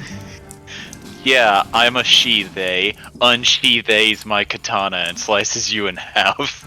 Wow. Oh god. I That's see. A reply to this. I've been he-it. oh. The next, Oh, that's bad. the next reply. I pronounced you dead. The next reply after that was where. Oh my god. And I've been losing my shit over that. And then, of course, I clicked into it to read it, and I look over at the comments that are part of this post, and the first no. thing I see is Mario twirling his hat. Oh, And the- yeah, that The one! caption is, "Oh, you're into pronouns, huh? Let Well, me see them titty. God damn it. Alright, Let me shoot Alright. him. now that I have that out of my system, we can go back. That's incredible. Alright. Yeah, let's go to walk on over. Hello. Oh, hello, how do you do? And well, I've been told that you go by Princess B. Stella the 13th. That is my full name, but you can call me Princess B. Ah. Well, my name is Adel Sarday. Well, technically am still a princess. Hello, Princess Edelsade. It's a pleasure to make your acquaintance. A pleasure to make yours as well. So, she gestures over to Beastie. I'm unsure if you've spotted, but you and our companion here, Beastie, are near identical. At least, physically speaking. She looks to Beastie, tilts her head one way, tilts her head the other. I'm not so sure about identical. I think she might be a little bit stronger than me. Beastie chuckles. No, he thinks you might be a little bit strong too. Not as strong. Strong enough. Oh, Ale clears her throat. Either way, how did you get here exactly? I'm not sure. I'm trying to figure out where I am, if I'm being honest. Well, I think you might be in an alternate dimension. That would make sense. You're taking this better than I thought you would. Has this happened before? No, not necessarily. Oh, She seems very grounded and aware of not necessarily of her surroundings, but of just how strange things can be. I wish I shared her poise. But either way, Poise, that is the correct word, yes. for whatever reason, you've been sent here, to the same area as us. And I think we might be partially responsible. Or at least an enemy of ours might be partially responsible. I've actually been in these lands for a while. What? Since when? Honey. She begins to think. She begins to think for a minute. Seems to be doing mental math, and say, few years, I think. What? Since... But... How did you get here? Do you know? Yeah, I do remember how, but I don't like talking about it. Well, do you Need help getting back to your home, then? Oh, no. No, it's probably gone. What? Was it eaten by elder beings? Probably. Oh no. We're currently dealing with these elder beings. Any information you have to give would be very helpful. They bleed a lot when you kill them. What? Beastie grins. Ha ha ha! Maybe she is like me. Elvis rubs her face. Okay. You killed a dimension of realm eating being. A few of them. I thought there were only 5. Oh, no. They can create more. Oh. Oh. But, and technically speaking, you don't ever kill them themselves. They just generate avatars within the plane of existence that they want to visit. Oh, that makes more sense. Well, it seems like your realm was a victim of...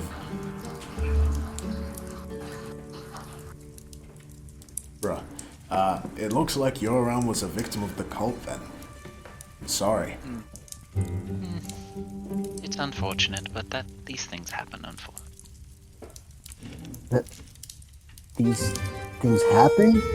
Easy nothing. Yes. Your entire world was... And these things just happened, according to you? Well, they are creatures that have existed since the dawn of time. Their existence is to destroy while something roundabout creates. Yes, these things happen. My choices are to be upset that it has occurred or move on with my life in this new strange world. So why would I choose to bring myself down rather than move on? He still grin and pat her, give her a hearty pat on the back. Me like you, Oh. princess. Princess, why you not like princess? She says while looking at Taylor.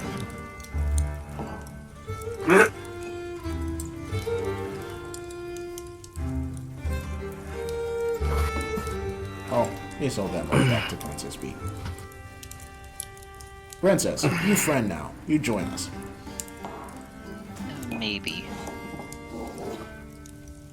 Why maybe? For now, I want to finish my meal. Okay. After a meal, you join us. You're welcome to join me for my meal if you all would like. Yes. I would love to, Your Majesty, if that's alright. He then looks to you, Adelsarte. Ada will be quiet for a moment as her brain is trying to accept what the hell is happening, but eventually she'll just take a seat. Alright. Move your token. Yes. What? Sit with the nice goblin princess. Do it. Why were you trying to sit in the same seat as Elvie for a second? My mouse is being difficult, okay? Got me a break. Alright. We're making a stack of elves. Up next, it appears to be Otto who wakes up. Alright, so Otto will... Wait, what? Why are you over there and not in the bed where Poppy threw you? I might have been like clicking and dragging stuff. I thought I might have accidentally moved him, but he's gonna get out of his bed and he'll be like, huh. I thought I was at the table. Hello. Oh, hi, Hoppy. Did you bring me to my room? Yes. Oh. Well, thank you. You can either say you're welcome or whatever you think is appropriate for that. No. Oh. Okay. It's normally a sign of appreciation, but if you don't like receiving those, then that's fine. I do not like saying welcome. Oh. I mean, that's fair. could also say something like "no problem" or "it was my pleasure" or "don't worry about it." What is or pleasure? Wow. It's usually like a sense of gratitude, or essentially it's like the similar feeling to being happy. I do not understand. Oh my god, it's Patterson all over again. Well, when you find something that you enjoy spending your time doing, no matter what it is, that's where you're getting pleasure from. I like talking. Then you get pleasure from talking.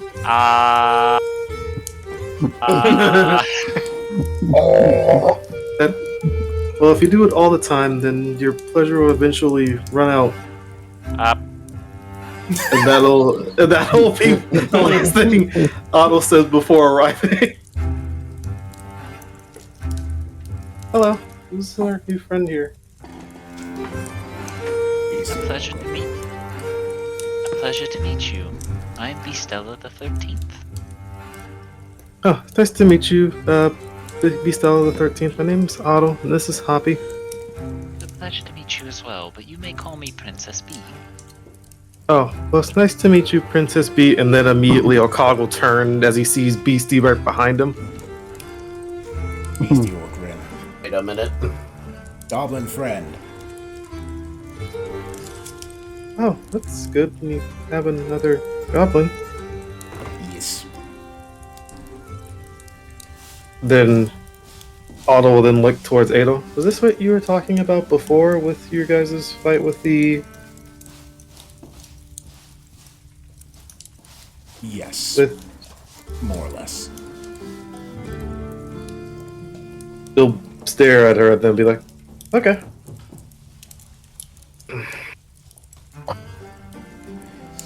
It seems that everybody at the moment has a lot more points about this situation than I do.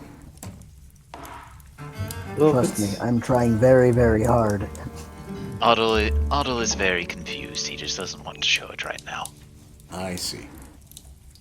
He'll then look at the table and it'll just be, where did oh no. He'll then start looking around to see if he can spot the armor. Hubert will just... Hubert will look to you and say, "Don't worry, Otto, it's in my room." Oh, okay. Do you want me to go get it? Yes, please. He will then do so and eventually bring it to you. Thank you. You're welcome. He will then look at it for a little bit, and he'll just say, "Do you know of anyone that could probably use this?" George could, Jubilee could, you could. He'll then look at it, put it over himself as if he's about to try on a dress. Oh. Guess I technically could use it. I'll see if anyone else wants to first. Are you sure? You're the one who fixed it, after all. I mean, would it be a problem if I kept it? I feel like it would. Someone else might find more use out of it. Of course it wouldn't be a problem if you kept it. You're the one who fixed it, are you not? It wouldn't even be usable if you hadn't fixed it. I guess that makes sense. Okay, I guess I'll keep it then. Very well. Then, without having any awareness for social interactions, we'll start trying to put on his armor.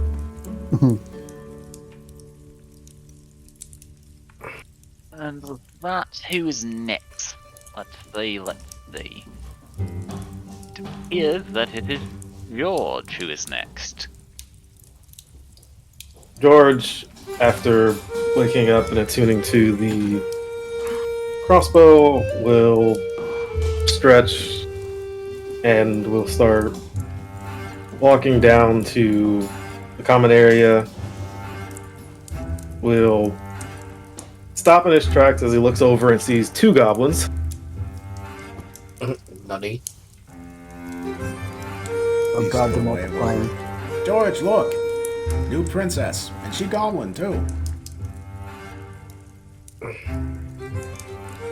He will then start to immediately. I was tempted to have him walk back to his room, but he will then slowly start to walk over and will stand over here. We'll look back and forth between Beastie and the other goblin. And we'll say hello. Hello. What is your name? George will block and hide. A pleasure to meet you. I'm Beastella the 13th. He'll lean in and... Pleasure. Sorry. Beastie will lean in and point to George. Yeah, Prince too.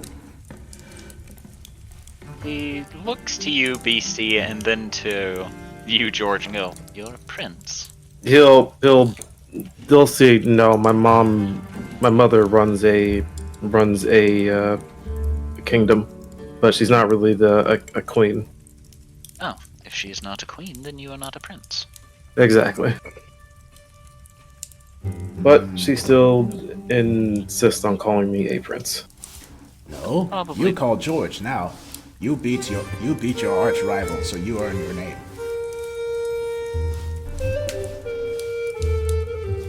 And you are still Prince. Just name George. Prince George. Yes, Prince George. Thank you. He'll then just. It's a pleasure to meet you, Princess Beastella. You may call me Princess B if you'd like. Okay. So, how long have you been in Crestfall? A few years.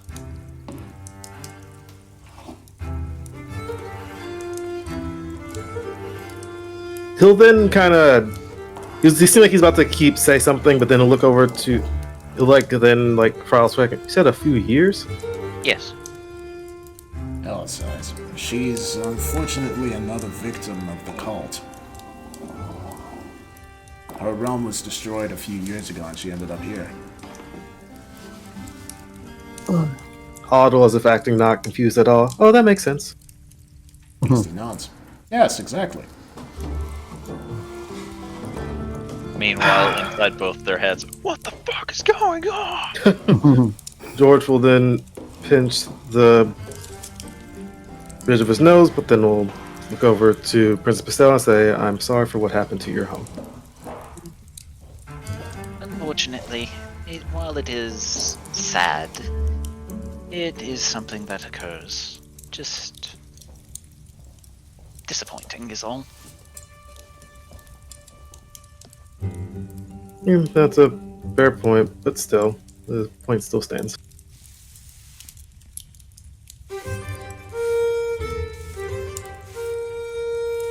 And he will. Are we still planning on heading over to Haven, or are we going to help Miss Beastella? Or Princess B? I have been asked to travel with you for now, but I am still focusing on eating presently. Okay. And he will go and sit down. Beastie will look over at her. He had many children in my own personal nest. You Nest? should meet them. Yes. Well, mobile nest. We move around a lot. What do you mean nest? Oh. Right, you different goblin. Nest is where goblins go, where goblins live, and where broodmother live, and make many goblin babies. I grew up into goblins. I lived in a castle. Hmm? Castle? Yes. Makes sense. Easy to protect broodmother that way.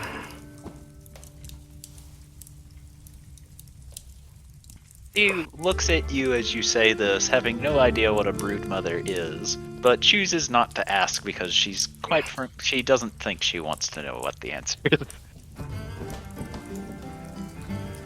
Are you broodmother too? No, I don't have any children.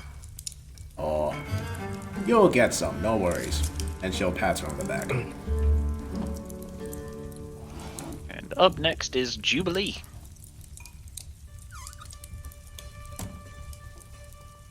Jubilee will get up and stretch real quick. And prepare herself. Kind of wondering why she was left solo, but gets over it real quick. Why was I left solo? Meanwhile, Hubert's response is going to be, "We've been sleeping in the same room every evening. You should have found us." I got lonely. I refuse to feel bad about it. Comes downstairs and sees everything going on. Morning, everyone. Not often we get to see another goblin in civilization. Ado's just going to see this casual responses, like going to gesture at Beastie, then back at Princess B, then at Beastie again. Then George is going to make a comment. You should be careful. You shouldn't speak to royalty like that.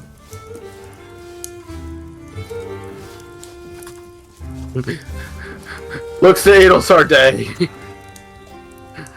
Then looks back. I failed to see the problem. Although she does look kind of familiar.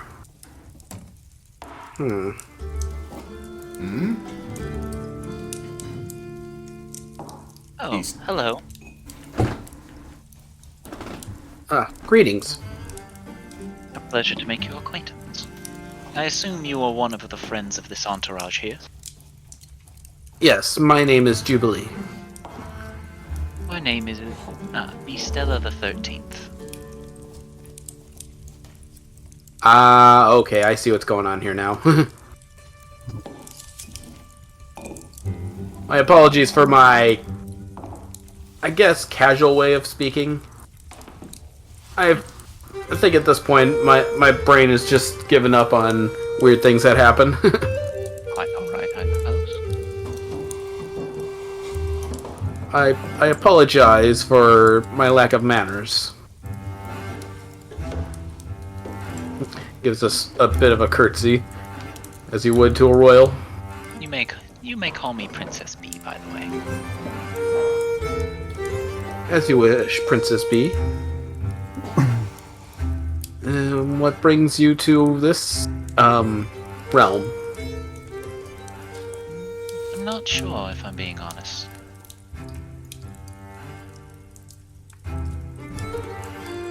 Kind of just looks around to everyone else, seeing if they got the story yet. Well, Ada will recount what they have learned thus far. I see. So they send avatars almost kind of like scouts in a weird way. I think it's more accurate to say that the avatars... Well, actually, no, you might be right there. But this was before... I mean, it's on a more grander scale, but yes. This was before we managed to make peace with them, and... Well, he shakes her head. It is a shame.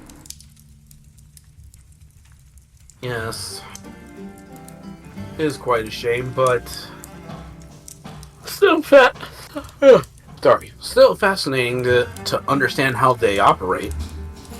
Well, we can so that way we can look for signs for it if it ever happens, if something like that happens again. We can ask the Rifter the next time we see him. Of course. Right. Still, having a secondary source would probably be is still helpful. Oh, then look over to Princess B. We were dealing with them, but we brokered a peace since we have apparently a common enemy, and they've agreed to leave us alone if we help them deal with it. I'd say less brokered a peace and more acquired a truce. Yes.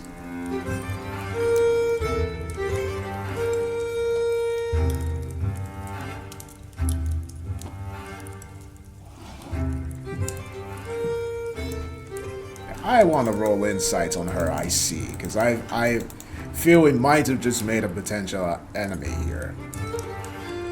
Okay.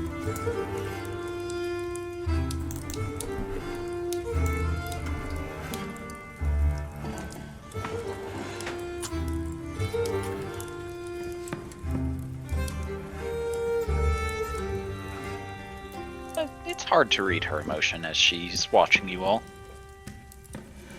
It would sigh slightly, and internally he's like, so this is what it's like to be on the other side of this for once. What do you mean? She said this internally, by the way. Oh, uh-huh. I did say internally. She did say that. You can check the recording. Mm-hmm. What? I'll allow it. Editor, play that back. I am concerned. Did she read my mind? Anyway, George! let's see. Whose turn is it to wake up now? Looks like it's Scalodius's. After a night of brooding and possibly crying himself to sleep, he'll get up and look kind of like, he looks effed up. Not physically, just emotionally. Comes downstairs, doesn't acknowledge anything yet until he gets close enough to see that there's 2 goblins. There's like an awkward pause. How much for an ale? Gold for 5? He puts the gold down. I'm gonna need it. He will give you 5. We'll start like drinking multiple at once if possible. That's not good for you. That's not good for you. You should really take it easy. Yes, priest. Come say hello to friend. Nope, I'm hallucinating. I've gone through so much emotional damage, I've started losing it. You're not hallucinating. There's literally 2 of them right now. Pauses as he was drinking another one. Looks over. Oh, Still a wave. so there are 2 goblins. There are.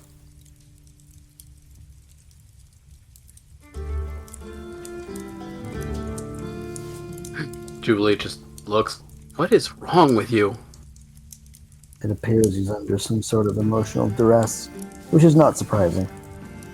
We've all been under emotional duress once or twice this past year. I guess it's the priest's turn. Joy. And here I thought we were actually going to get a break from that. Almost nothing can get that idiot down. Never a dull moment with us. 1 piece of emotional damage later. I think I'm going to need 5 more. No. Beastie is gonna walk over, pick up Scalodius, and just carry him over.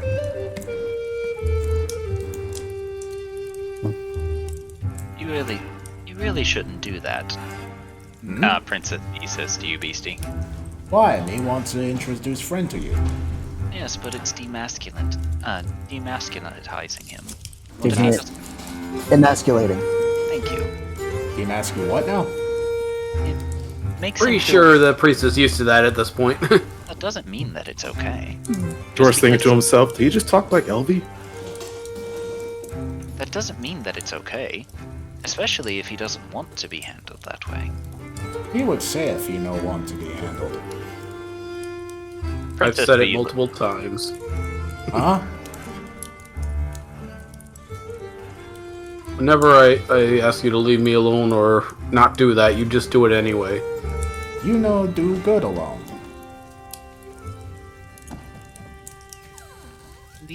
Be that as it may, it's not your choice. If he wants to be alone, he should be alone. And if he doesn't want to be picked up by you, you shouldn't pick him up. Although I will say, BC, that sight never gets old of how impressive that is. See? You To like pick up the priest like that. No, that was Jubilee talking. BC, that was me, the dancer, talking. Oh. See? They like.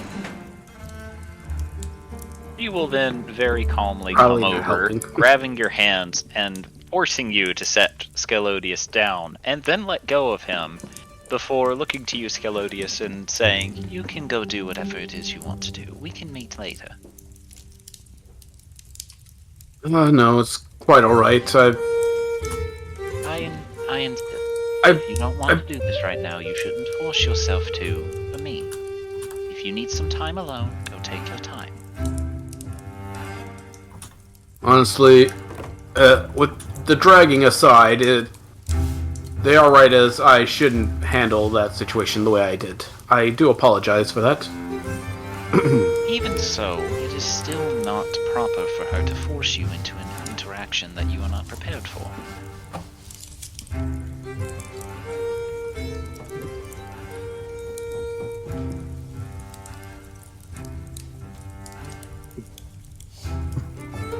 Now, if I may say, I would recommend eating something before the alcohol hits you. If you drink on an empty stomach, you'll get inebriated too quickly.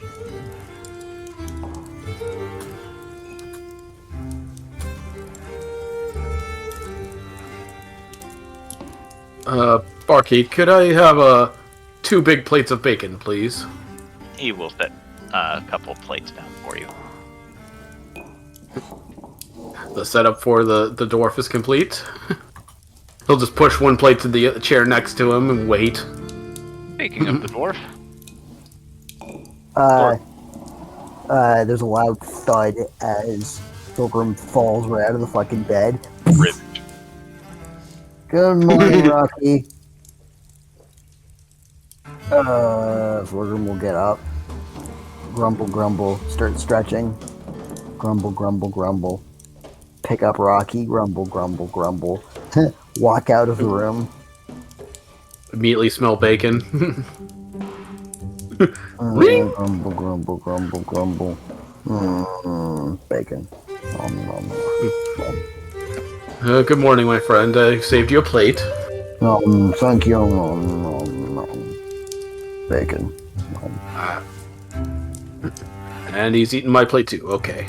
Oh, no. Sorry. Push his plate to Scalodius. Your plate. My plate. We're just gonna leave the table for that table gets extremely dirty. Yeah, it was also going to just take her food and just like. You're already at the table that they aren't. Yes, Oh, I know.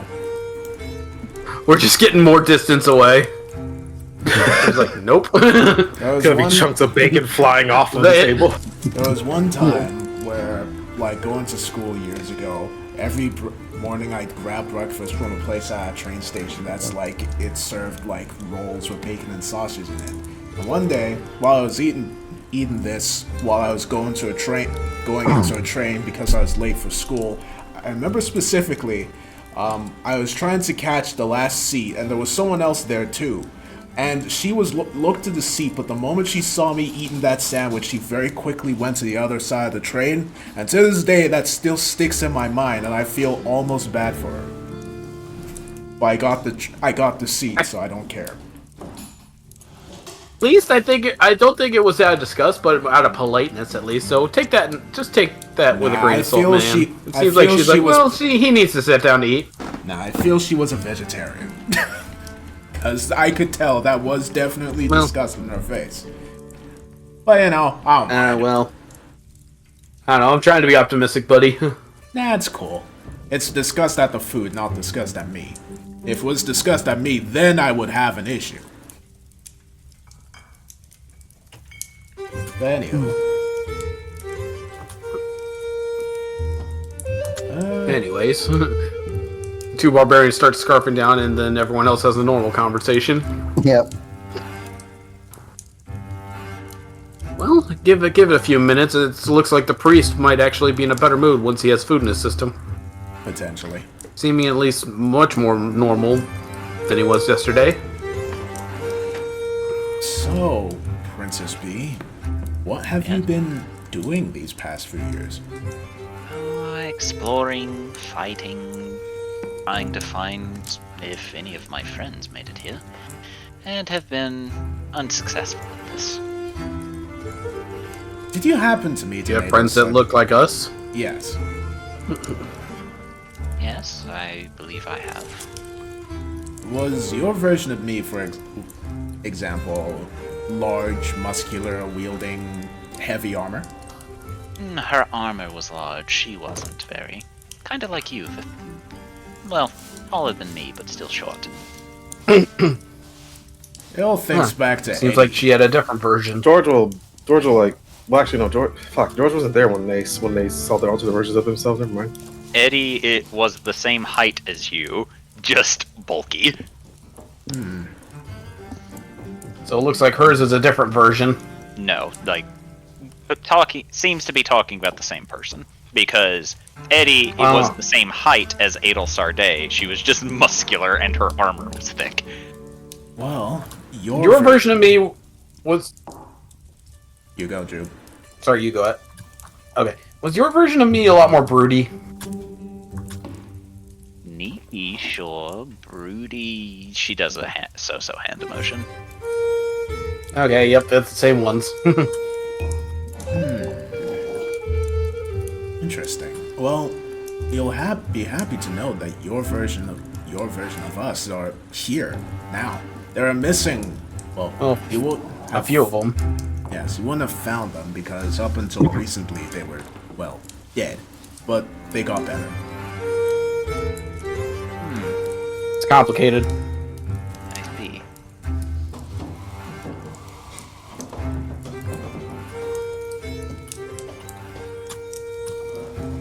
Actually. And the cheerleader's still somewhere around. I think he went back over to them. Well, hold on. I can contact them and let them know that we found you. If you'd like. Yes, if you want. I can't stop you from doing whatever you feel like you need to do. You can by asking me not to. No. And we're just doing this to help if you want our help. That is up to you. I guess that's a way of saying go for it then, Adel. I guess so. And Adel will contact Eddie and say, "Hello, Eddie. We found Princess Stella, the 13th. Where? In the kingdom of the Drow Templars. She's been she here hurt? for years." Is she hurt? She looks over to Princess B. No. Good, I didn't want to destroy a kingdom today. What? She wandered in by her own power. Note, Stella did not live in the kingdom. She has been in the plane for years. She's been wandering around this place for years. The plane, that is. It seems that while you died, she survived and ended up here.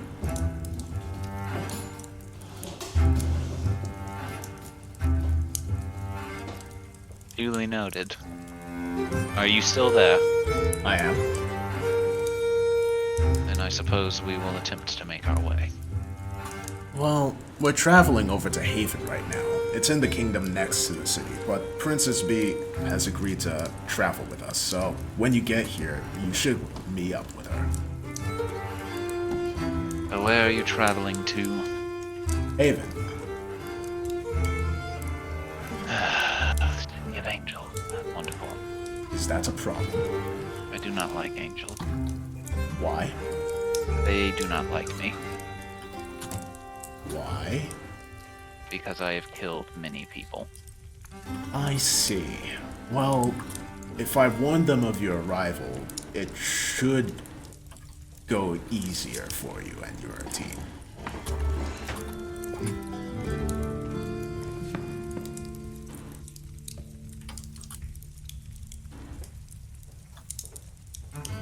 I suppose we don't have much of a choice if that's where you're headed.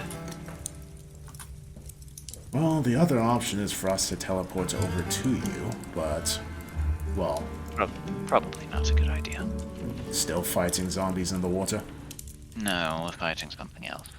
What are you fighting now? Something that does not like teleportation magic. I see. Very well. We'll see you when we see you then. Try and be safe. I'm always safe. For some reason, I don't believe that. I am always safe. The things around me are not. Alright. He'll then cut the call and nod to B. Well, we'll meet up with them in the next city over.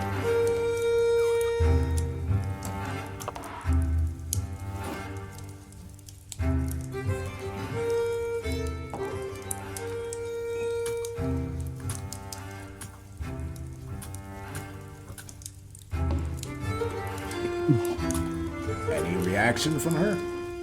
He is currently chewing, and she wipes her mouth again and says, "Marvelous news." She nods. Alright. Well, once we're all done with our meal, we should start getting there.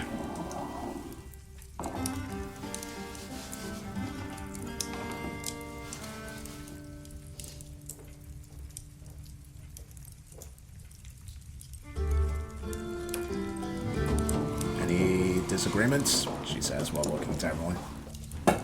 Nope. I'm sorry, what were we doing? I kind of blacked out for a second. We're going to go Kinda. to Haven once we're all done with our food. Got it. No objections. That's fine by me, as Otto is now finished putting on his armor. Otto, you find, due to its magical nature, it actually transfigures itself to fit you.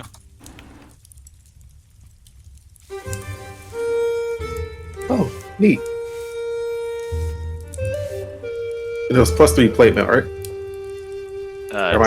It was +2 plate mail. Okay, my bad. Hey, thanks for watching the video until the end. If you want to see more of my stuff, click on either the vids on screen or check out my YouTube channel. Feel free to like, comment, subscribe, and check the description for more places to follow me. I hope you enjoy the rest of your day, and I'll be seeing you.